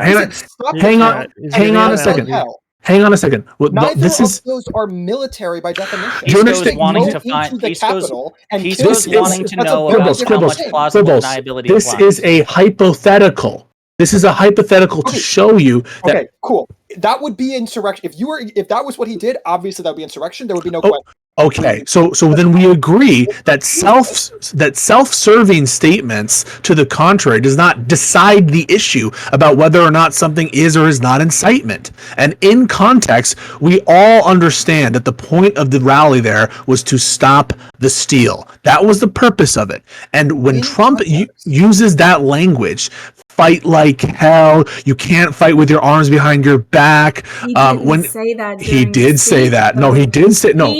Those are direct quotes. I watched the speech today and took notes on it. Everything that he said during that hour and 13-minute speech that was a direct command was not toward the crowd, but toward elected officials. That's not true. What is That's the not quote? true. Yeah, but We so- fight like hell. No, and if so you don't that's- fight no, like but hell, that's- you're not going to have a country anymore. Well, no, That's the and you quote. could knock Quibbles. us down this is- so no, easily if you simply gave no, us a quote where he no. did that. Quibbles, you this go- is what I'm I trying to. I no, just We gave just it gave a quote, hold on. first of all. I just gave it to you. I'll Also, say it again. Quibbles- Stop talking, Quibbles. Wait, stop. It is Just we stop. fight Go for like it. hell, and if you don't fight like hell, you're not going to have a country anymore. That's the quote. Wait, I'm that sorry. was talking about. Fight like hell Sure, means so, fight yes. police officers? Wait, technically, No, so here's the technically it thing. is a command, but obviously it's not a call to violence. So Obviously. here's the Of issue. course, it's not a call to violence. Quibbles. This is what I was Bernie talking about Sanders before. says fight like hell in every single I'm just rally. gonna say- Is I'm just he gonna say stay engaged peaceful in is obviously insurrection? plausible Because he says deniability. we should I'm gonna fight say that, like hell Lactoid. for universal health care. Okay, he's throwing the flag. Throwing the flag on flag because You got to actually get some laundry, dude. we have to Yellow get towel. we have to get places, right? I do have to have like a flag, one of those. Yeah. yellow flags. I wanted to give a chance because I know Josiah wanted to respond to that super chat, and I wanted to give him a chance to do so. But then we're going to go into closing statements. Wait, and me too. There was one addressed directly to me. I'll be Yes, super there was quick, Jeb. one. I'll be I'll super give you quick both for a you. Okay, chance cool. to share I'll it make it. all I'll out. make mine my closing statement. I'll do it Yes. after. I'll Please share do. some of my time with Jeb. So real quick, okay. So the idea that Mayor Bowser and the Capitol Police were in a position to thwart Trump. Donald Trump has exclusive authority over the D.C. National Guard. He does not need permission from the mayor of D.C. or for Nancy Pelosi or for anyone. His authority is supreme, and even if when he delegates it to the Secretary of Defense, he does not abdicate his responsibility for national security. The President of the United States is the highest national security official in the United States. He has the highest responsibility to maintain national security. He delegates some powers to other people, but that responsibility stays with him. So during an insurrection in which his fucking cultists are attacking the United States Capitol, he has the authority and the responsibility to make sure law enforcement is dealing with it. Mayor Bowser can say all the fuck he wants or she wants, and Donald Trump still has the authority to override her. She is in no position to thwart him whatsoever. And again, are you shaking your head, Lactoid? No, I was popping my neck. Oh, okay. I was about to say. So that so complaint on is edge. just relevant. Yeah. Yeah. I was like, come at me, bro. Come at me. You said I'm you weren't ready. going to be aggro, so I would. Okay, so go ahead, Jeb Tad. Sorry. Yeah, and I'll make this my closing statement too, Wick, because I was actually going to say my response to this as my closing statement. So the super chat I got was, if Dems accuse any Republican, then this Republican is going to give up on them immediately. And no. And this has been a problem, and I'm probably going to do a larger article about this and Trump and Andrew Tate and how they have co-opted the ideals and the broad and robust innate support for the good quality conservative ideals and like attached them to their bullshit and just completely brainwashed people who were for conservative ideals 4 years ago and made them into zombies for whatever bullshit they want to spew. The issue isn't Dems accusing a Republican and me giving up on them. Okay? You can argue that with the impeachments. You can argue that even with the review on January 6th being mostly Democrats. But again, this is the problem I expressed to Quibbles and the problem I think most people have in their logic, not just politically, but everywhere else. You're looking at things too much in a vacuum. The issue isn't that a bunch of Dems were on the review committee for January 6th. The issue is Republicans refused to cooperate with the January 6th review committee and provided no representation for you as a Republican voter in that committee. They chose not to participate, and so you didn't get to participate. And broader, it's not just Democrats that are going against Trump. We've talked about Bill Barr. Bill Barr has proven to be nothing but a consistent, strong fucking legal scholar, prosecutor, defender of the law. He abandoned Trump. Pence was Trump's own VP. He was one of the most conservative parts of Trump's entire administration, the most true conservative part of his entire administration, who was true to his principles in ways that made everybody go after him, in ways that were even unique to him, not just him being attached to Trump and not going to dinner with women because he's married and shit like that, right? The most conservative, principled guy, he left Trump. Bill Barr left Trump. Pence left Trump. Everybody in Trump's cabinet who was conservative left Trump. Everybody who actually stood strong on principles and ideals have said, this dude did what everyone's saying he did. I can't attach myself to this man any longer. The failures of his presidency were a direct result of his inability to stand on principle and his inability to actually represent the people that voted for him and the ideals that they stood for before he came into office. This is the problem, is you guys are just getting fucking played at this point. All of the people who actually stand for the principles that you voted for Donald Trump to perpetuate in law have left his side because he doesn't perpetuate those principles. He doubles back on everything, even the policy ones. He spent more than any Democrat in the history of the fucking world. He passed more gun legislation than Barack Obama. Could you repeat that for Lactoid, that first part again? No, I don't think Lactoid necessarily disagrees with all I've of never this. voted for Trump. I think Lactoid probably has not a Trump supporter. I think Lactoid has. I'm talking to like general Republicans who would ask this dumb fuck of a question because you've been played, dude. Like the Democrats aren't the ones who just accused Donald Trump. Every single person who stood on any sort of conservative principles in Donald Trump's cabinet have also accused Donald Trump of doing all the same things. You're just not listening. Okay. Cheers, before we get brother. into the other things, I just want to thank you all for coming tonight. I know we went over time, but it was a robust discussion. There was a lot of back and forth. I really enjoyed it. Gang, we got the new year coming up, and you think this year was good. Next year is going to be even better. We got more shows like this on the way as the race heats up between the Republican and Democratic parties, right? We are going to have more shows like this, more political discussions, more deep dives into things. So if you like this content, tune in. Jeb Tam, where can people find you? And then we're going to give everyone here a chance to please shout yourself out, tell people where they can find you, and give closing thoughts on this. So Jeb Tam, where can people find you? I don't really stream, just Jebtan RIP on Twitter. Give him a follow, gang. Thanks for being here. Johnny Scarlett, I really appreciate your questions tonight. It really helped me out and helped drive discussion. Thank you for being here. What are your closing thoughts and where can people find you? Absolutely. Thank you so much. And I think everybody did an amazing job tonight. I learned things tonight that I did not previously know, which is always my goal coming on a panel like this. All right. And you can find me at twitch.tv/Johnny Scarlett. That's got 2 T's at the end. That's really the only weird thing about it, although that is the classical way to spell it. And I'm an educational streamer. Like I said, I stream about politics, but especially philosophy and history. Now, my final thoughts on this, because I wanted to fully form an opinion through those questions, is that should Trump be established to have incited the insurrection, aided it, etc., I believe that the panel has argued overall excellently that the support of the court, it would be, I think, at the court's discretion, whether or not to use precedent that says Trump must be first indicted or convicted of a crime. I think that that is at the court's discretion, ultimately, based on the panel's arguments. However, having watched the full speech, having read all of his tweets from that day, and having to look through between the lines type logic in order to find the places where he may have incited it, I think that it is still probably 55% up in the air for me personally that the court will even find him guilty of inciting the insurrection, because I believe that that should probably be something that is an absolute before they find it correct. Okay? I think the panel has argued several different things about whether or not he was actually guilty of the insurrection, but ultimately none of those things for me were absolutes. A lot of them were between the lines. And the one thing, however, is that he did say, we fight like hell. We fight like hell, otherwise we won't have a country anymore. By the way, if you take that literally, Trump didn't literally fight like hell. He wasn't talking about himself, okay?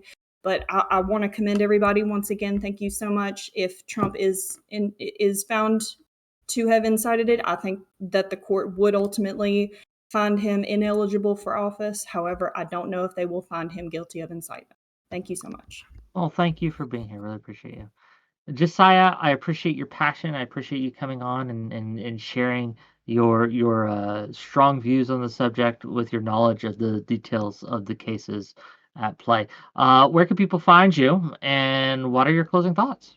You can find me at youtube.com/@ponderingpolitics. I really appreciate the invitation. I love talking about this stuff. And I was like, I love bantering with Lactoid. It is enjoyable. I know he says it's been kind of a rough time for him. I hate that, buddy. I hope you get feeling better soon.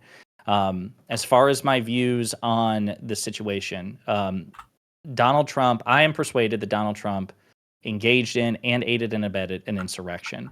He doesn't need to be criminally charged or convicted according to the language of the amendment. The amendment was ratified to protect the country from those who betrayed their oaths of office from ever holding public power again. The logic follows that if we would keep insurrectionists from being local dog catchers, we probably wouldn't want to make them or make it possible for them to become the most powerful, important, and dangerous person in the country, aka the president. So, of course, the presidency applies. As far as the threat or the divisiveness of this situation, there is no good outcome. There is no non-controversial outcome from these proceedings, but that is entirely the fault of, number one, Donald Trump, and number two, the Republican Party, which leads to what Jeb Tan said. The Republicans had every opportunity in the aftermath of January 6th to grow a set of balls and to grow a spine and to impeach and convict the motherfucker and make him ineligible to hold office. And this could have been dealt with and over with. And now we wouldn't be facing these questions. For me, the question is ultimately, is Donald Trump above the law? Is Donald Trump above the Constitution? He is facing consequences in a variety of arenas where this is the case. He and his followers contend he is above the law. He is above the Constitution. This is controversial. You can't do this. This is non-democratic. Also, setting aside what Jeb Tan pointed out earlier, which is that Republicans have been saying for years, since they're usually on the wrong side of popular opinion and majority rule, we're not a democracy, we're a constitutional republic. Well, it's a sword that cuts both ways. If Donald Trump engaged in and aided and abetted an insurrection, then the Constitution says you don't get to make him president, just like you don't get to make a 32-year-old foreign national president either. So appealing to majority rule and the will of the people is irrelevant to me. At the end of the day, the question is Donald Trump above the law or not? And that's what you have to answer for yourselves. Find me at youtube.com/@ponderingpolitics. Really appreciate you being here. Thank you. Go give him a follow again. Give him a subscribe. Next up, Lactoid. And Lactoid, again, always reliable, always a voice of reason in these things, always someone with facts at hand. I don't always agree with your interpretation of the facts, but be that as it may. Give us your closing thoughts and where can people find you? Yeah, so I'm Lactoid. You can find me at Lactoid TV on Twitch, Twitter, and YouTube. So I'm not in favor of Trump, but I do think a couple things. Determining that he did an insurrection, the way they did it, I think is a little bit Kafka-esque, right? I know you said peaceful. I know you said go home, but really that was all code words. You can imagine some kind of, horrible fantasy stories of nobody believing you as you continue to try to plead your case. I'm not convinced based on the evidence that he engaged in insurrection, but this is something we didn't get to, unfortunately. So I want to briefly summarize. Even if Trump did commit insurrection, Article 3 does not include the president when it defines officers. Now, this seems a little bit counterintuitive. Some people were saying, well, anybody who would think the opposite must be a moron, right? If it didn't include it. But the reality is, a prior version of the 14th Amendment included the president and vice president directly. Since then, there have been 3 Supreme Court cases that I mentioned that specifically separate officers from the Supreme Court. This is a direct quote from Moet. Unless a person in the service of government therefore holds his place by virtue of an appointment by the president or by one of the courts of justice or heads of departments authorized by law to make such an appointment, he is not, strictly speaking, an officer of the United States. So I remain unchanged in all of my assertions. Article 3 is not self-executing. Article 3 does not include the president. And Trump did not commit insurrection in the first place. When Obama was challenged in California a while ago, this was also a case, a district court case in California. There was an allegation that Obama was ineligible because apparently he had been born in Kenya. That case was dismissed because of the political questions doctrine.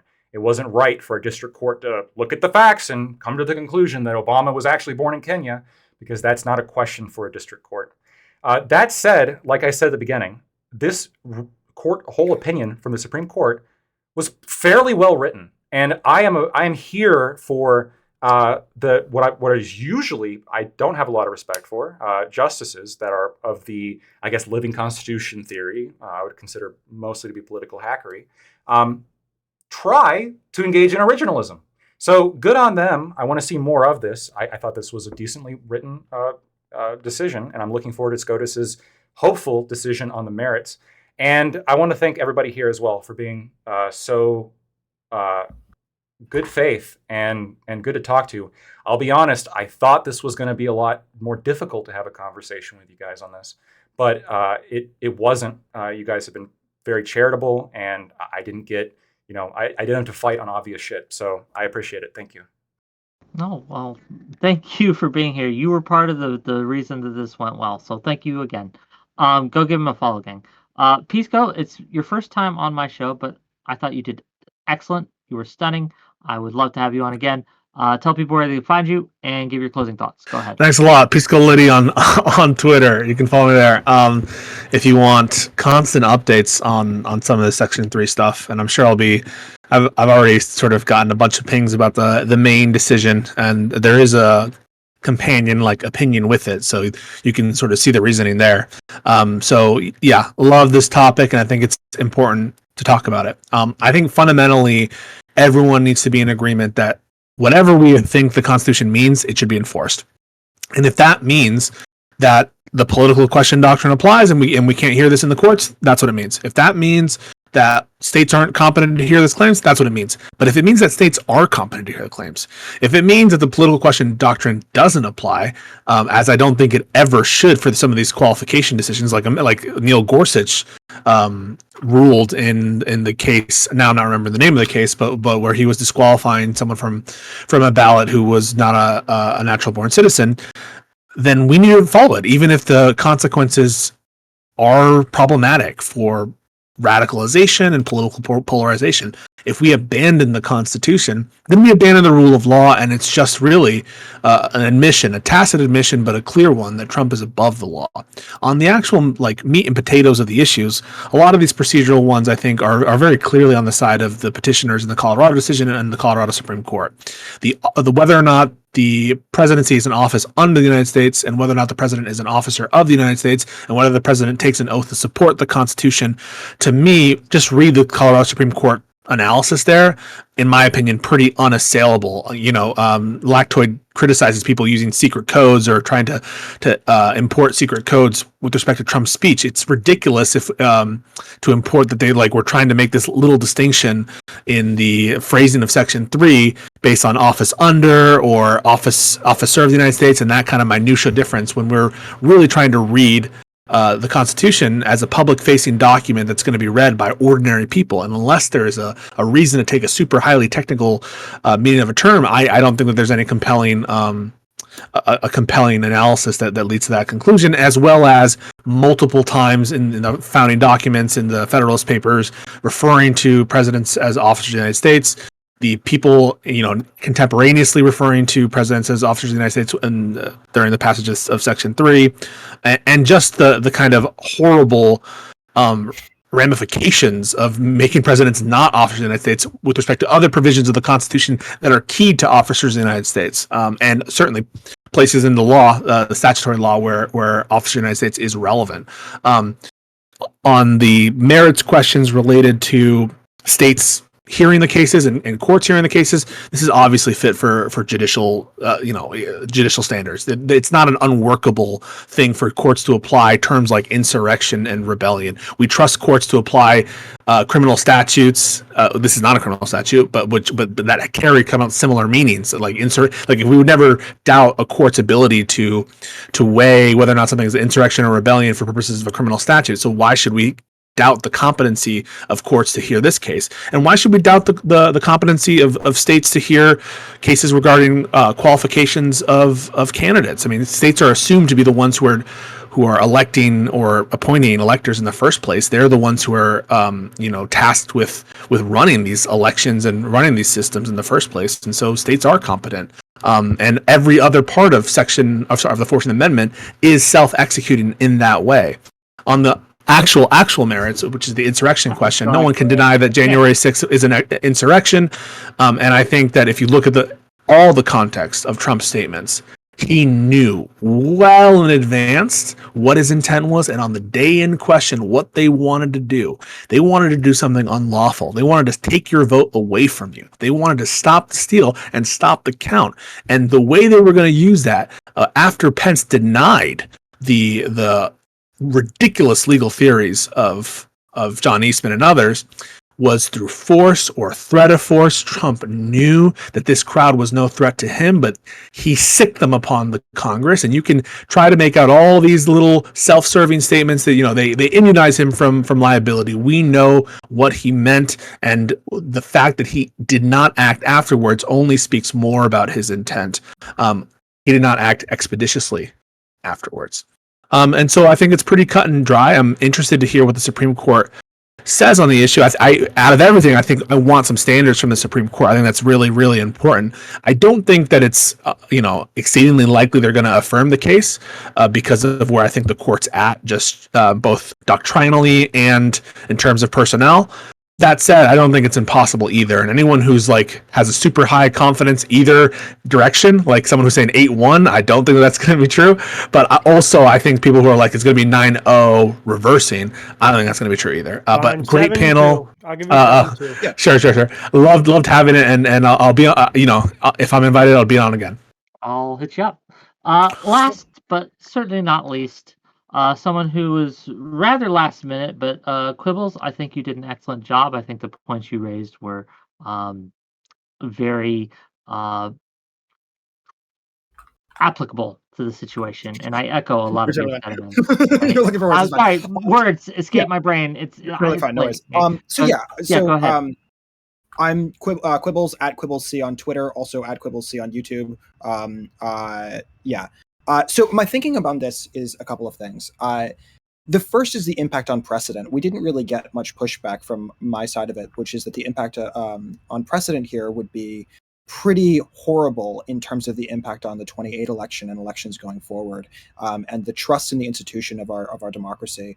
Again, lowercase d democracy. And I understand we're a republic. There are complexities there, but broadly, that is an undergirding thing. I think Pisco made a really interesting point there in his closing statements there, which is that the Constitution is a public-facing document. And when we talk about it as a public-facing document, it needs to be something that can be easily understood by laymen, right? And I think it's interesting that we had this conversation between two lawyers and the rest of us are laymen, right? In that there's a distinction in the way that lawyers look at stuff and the way that the rest of us look at stuff. And when we're talking about that public-facing component, earlier in this conversation, there was also a question of whether or not to engage in insurrection and rebellion is an example of treason. I think that if you asked the overwhelming majority of people in the United States of America whether engaging in insurrection or rebellion was an example of treason, the obvious answer the vast majority of American people would say is, of course it is, right? And so it seems strange to me that when you're talking about it as a public-facing document, you wouldn't recognize that in the facet of the way that the public would understand it, and so that's my broad concern about the way that you're interpreting the Constitution. That I just don't think that you're seeing it in the way that the public would. In addition to that, I also wanted to just sort of jump back a little bit before we close to Josiah's point earlier in terms of this question of whether or not this failure to stop violent or unlawful act is itself unlawful. I don't think that the failure to stop it is the same as to engage in it yourself. I think about the implications that would have on something like, the 16th Street Baptist Church bombing of 1963. I think about the implications that would have on, the police brutality issues, or on a whole host of different things that a bunch of different presidents have failed to stop, or have failed to fight back against with the degree of speed that I might hope that they would. But the failure to act as quickly as you possibly could to stop something is different than to be responsible for inciting it. And so if you're talking about the inciting component as a separate thing than the failure to stop it, I think it's valid. And if you're talking about the incitement component, then there gets to this question of the matter of, stop the count specifically as a statement and fight like hell as specifically as a statement. The fight like hell specific statement, I think, is just, an absurd idea that would be an example of insurrection, because fight like hell is something that basically every single person who is involved in politics at any serious level says to their people in a non-military capacity all the time. Certainly Bernie Sanders has said that. Certainly Hillary Clinton has said that. Certainly Biden has said that. And so that one is I think, very clearly silly. And the stop the count component also the precedent of the way that he had been saying that for weeks at that point was something that was very clearly pointed at members of elected officials, and specifically jumping back to what Johnny Scarlett was saying, like that is something that very clearly he was talking to officials when he said that in the case of that particular speech. But anyway, it was lovely to talk to you all. Thank you again for coming. Remember, if you like the stream, hit that like, hit that subscribe button. We're gonna rate out Lactoid. You're streaming right now, correct? Yeah, but not for too much longer. Oh, not for too much. Then we'll go to somewhere else. Is anyone else on here currently Johnny streaming? Scarlett's streaming, right?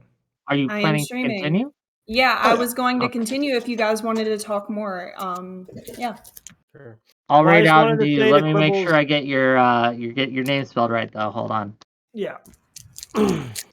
And no stream tomorrow, gang. The next stream it's gonna be on Tuesday. I'm not streaming on New Year's Day. So Tuesday it'll be a call-in show, and then we'll have a full slate for you the week following. So yeah, make sure you spam those emotes if you got it, and we'll see you guys Tuesday. Thanks a lot, folks. Bye. Bye. Have a good one. And Quibbles, welcome! to clarify, Quibbles, I wasn't, again, my argument is not that his inability to act or his refusal to act or just didn't, whatever reason him not acting was not what made him guilty. What I was saying is with the stop the count thing, you are saying it's clear that he was talking to legislators. What I'm saying is no, because he refused to act when clearly the assembly was taking it upon themselves to stop the count. His refusal to tell them not to is showing that, actually, his intent was stop the count was for them to stop the count. I love you all. Bye. If I'm Bernie Sanders, Peace. if I'm Bernie Sanders, when I say we need to fight like hell for universal health care, right? Sure. When someone goes to Pfizer, okay, and they bomb Pfizer, right? Yeah. Is Bernie Sanders now guilty of that person's bombing of Pfizer? No, because he wasn't the president with an ability to stop the person from bombing Right, but the Pfizer. stop the steal component isn't about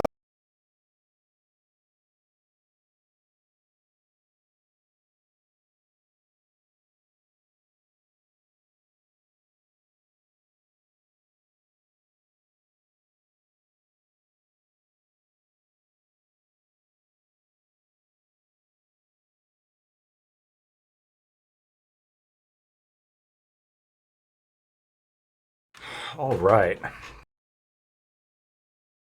I'm going to check my voice real quick to make sure you guys have been hearing me okay. Check my voice real quick to make sure you... All right, good shit. All right, couple things here.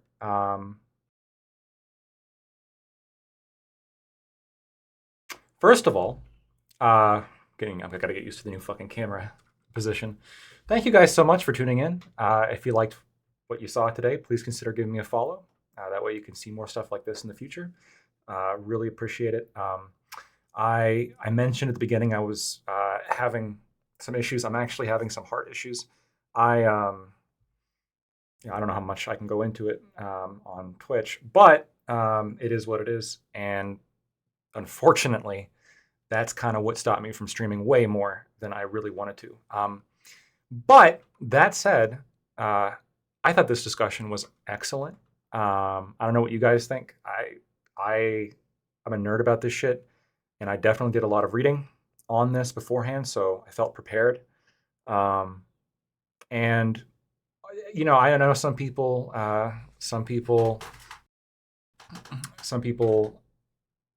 don't like Pisco, which is fine. I actually believed during that debate, I really liked. He definitely came across as good faith on like a number of occasions. So, there was he admitted that Griffin's case was a case in my favor. There have been some other people that have just completely shit on Griffin's case and said it's nothing, like just ignore it completely. But he admitted that it is a argument in my favor and that there is a strong originalist case that the Article 3 is not self-executing. So I thought that was really cool. I know he absolutely hates Trump, and it's always hard to know exactly how much people's motivation is due to who they hate. But I thought he did very well. At least that discussion on trying to keep it within a kind of a discussion of the Constitution, what it means regardless of the outcomes, which is I don't think that 100% happened during our last debate on Roe v. Wade, but it definitely happened here. So I thought that was awesome, and I appreciate that about him this time around. So good shit. I thought, I think everyone else was entertaining for sure. Obviously, because I was mostly sticking with the legal analysis points. I think that it's the main opponent was just sort of going to be Pisco, which I knew beforehand, right? I knew that other people were just going to talk about more about, well, what does this mean for democracy? What does this mean? But on the ultimate question, I do agree that if the Supreme Court says the Constitution says this, that's what it says. That's what it says. So yeah, even if it's ridiculous and if it's a shitty opinion, then I hope the Supreme Court one day overrules it. But if it's the law, it's the law. Rothbardi, is it bad? Lactoid, it's not that bad right now. So we're good. I went to the hospital. Would have been yesterday, and we're doing okay. So it's not a big deal. I'm not gonna die or nothing. But yeah, it's just been something I've been dealing with over the past few days. So maybe definitely influenced my availability a little bit. Surgical or meds testing. So we don't know. I'm saying a lot. I apologize. So yeah, I'm working on it. I'm drinking nothing. I'm on water. I'm on water. I'm drinking so much water and a little bit of coffee. That blue cup is coffee. Ignore that. I can't stop. I love coffee so much. I really liked this debate. I'm gonna be posting this one on YouTube for those of you who missed some of it. It was awesome. I want more debates like this where we're talking about legal shit, right? And then obviously libertarian shit too, because that's always fun. Anyway, I'm rambling now. Yeah, really appreciate you guys for tuning in. I'm going to be rating on out into Johnny Scarlet as well, just given that it's a conversation about what this panel was about. I think that would make it the most consistent. Admiral Gibbs is streaming. Not So Erudite is as well. So if you guys like them, you can always tune into them. I would endorse both of them. So good shit. I will be around. I'm not ending. I'm ending the stream now, but I'm definitely gonna keep streaming as much as I can. Obviously, this next Monday, I'm sure I'll be on. I'd like to do streaming tomorrow as well, if you guys are interested. Maybe keep it some casual political discussion. Talk about this debate some more if people here had some issues with that. Shut up and go to bed. No, I don't want to go to bed yet. I also just drank coffee, so that's going to be tough. Anyway, any Hoosers. I'll rate out. Thank you guys so much. As always, you guys are awesome. Fantastic. Great discussion in chat. I was watching it. It's a good day. It's what I needed. It's exactly the kind of day I needed, and all of you made that possible. Thank you.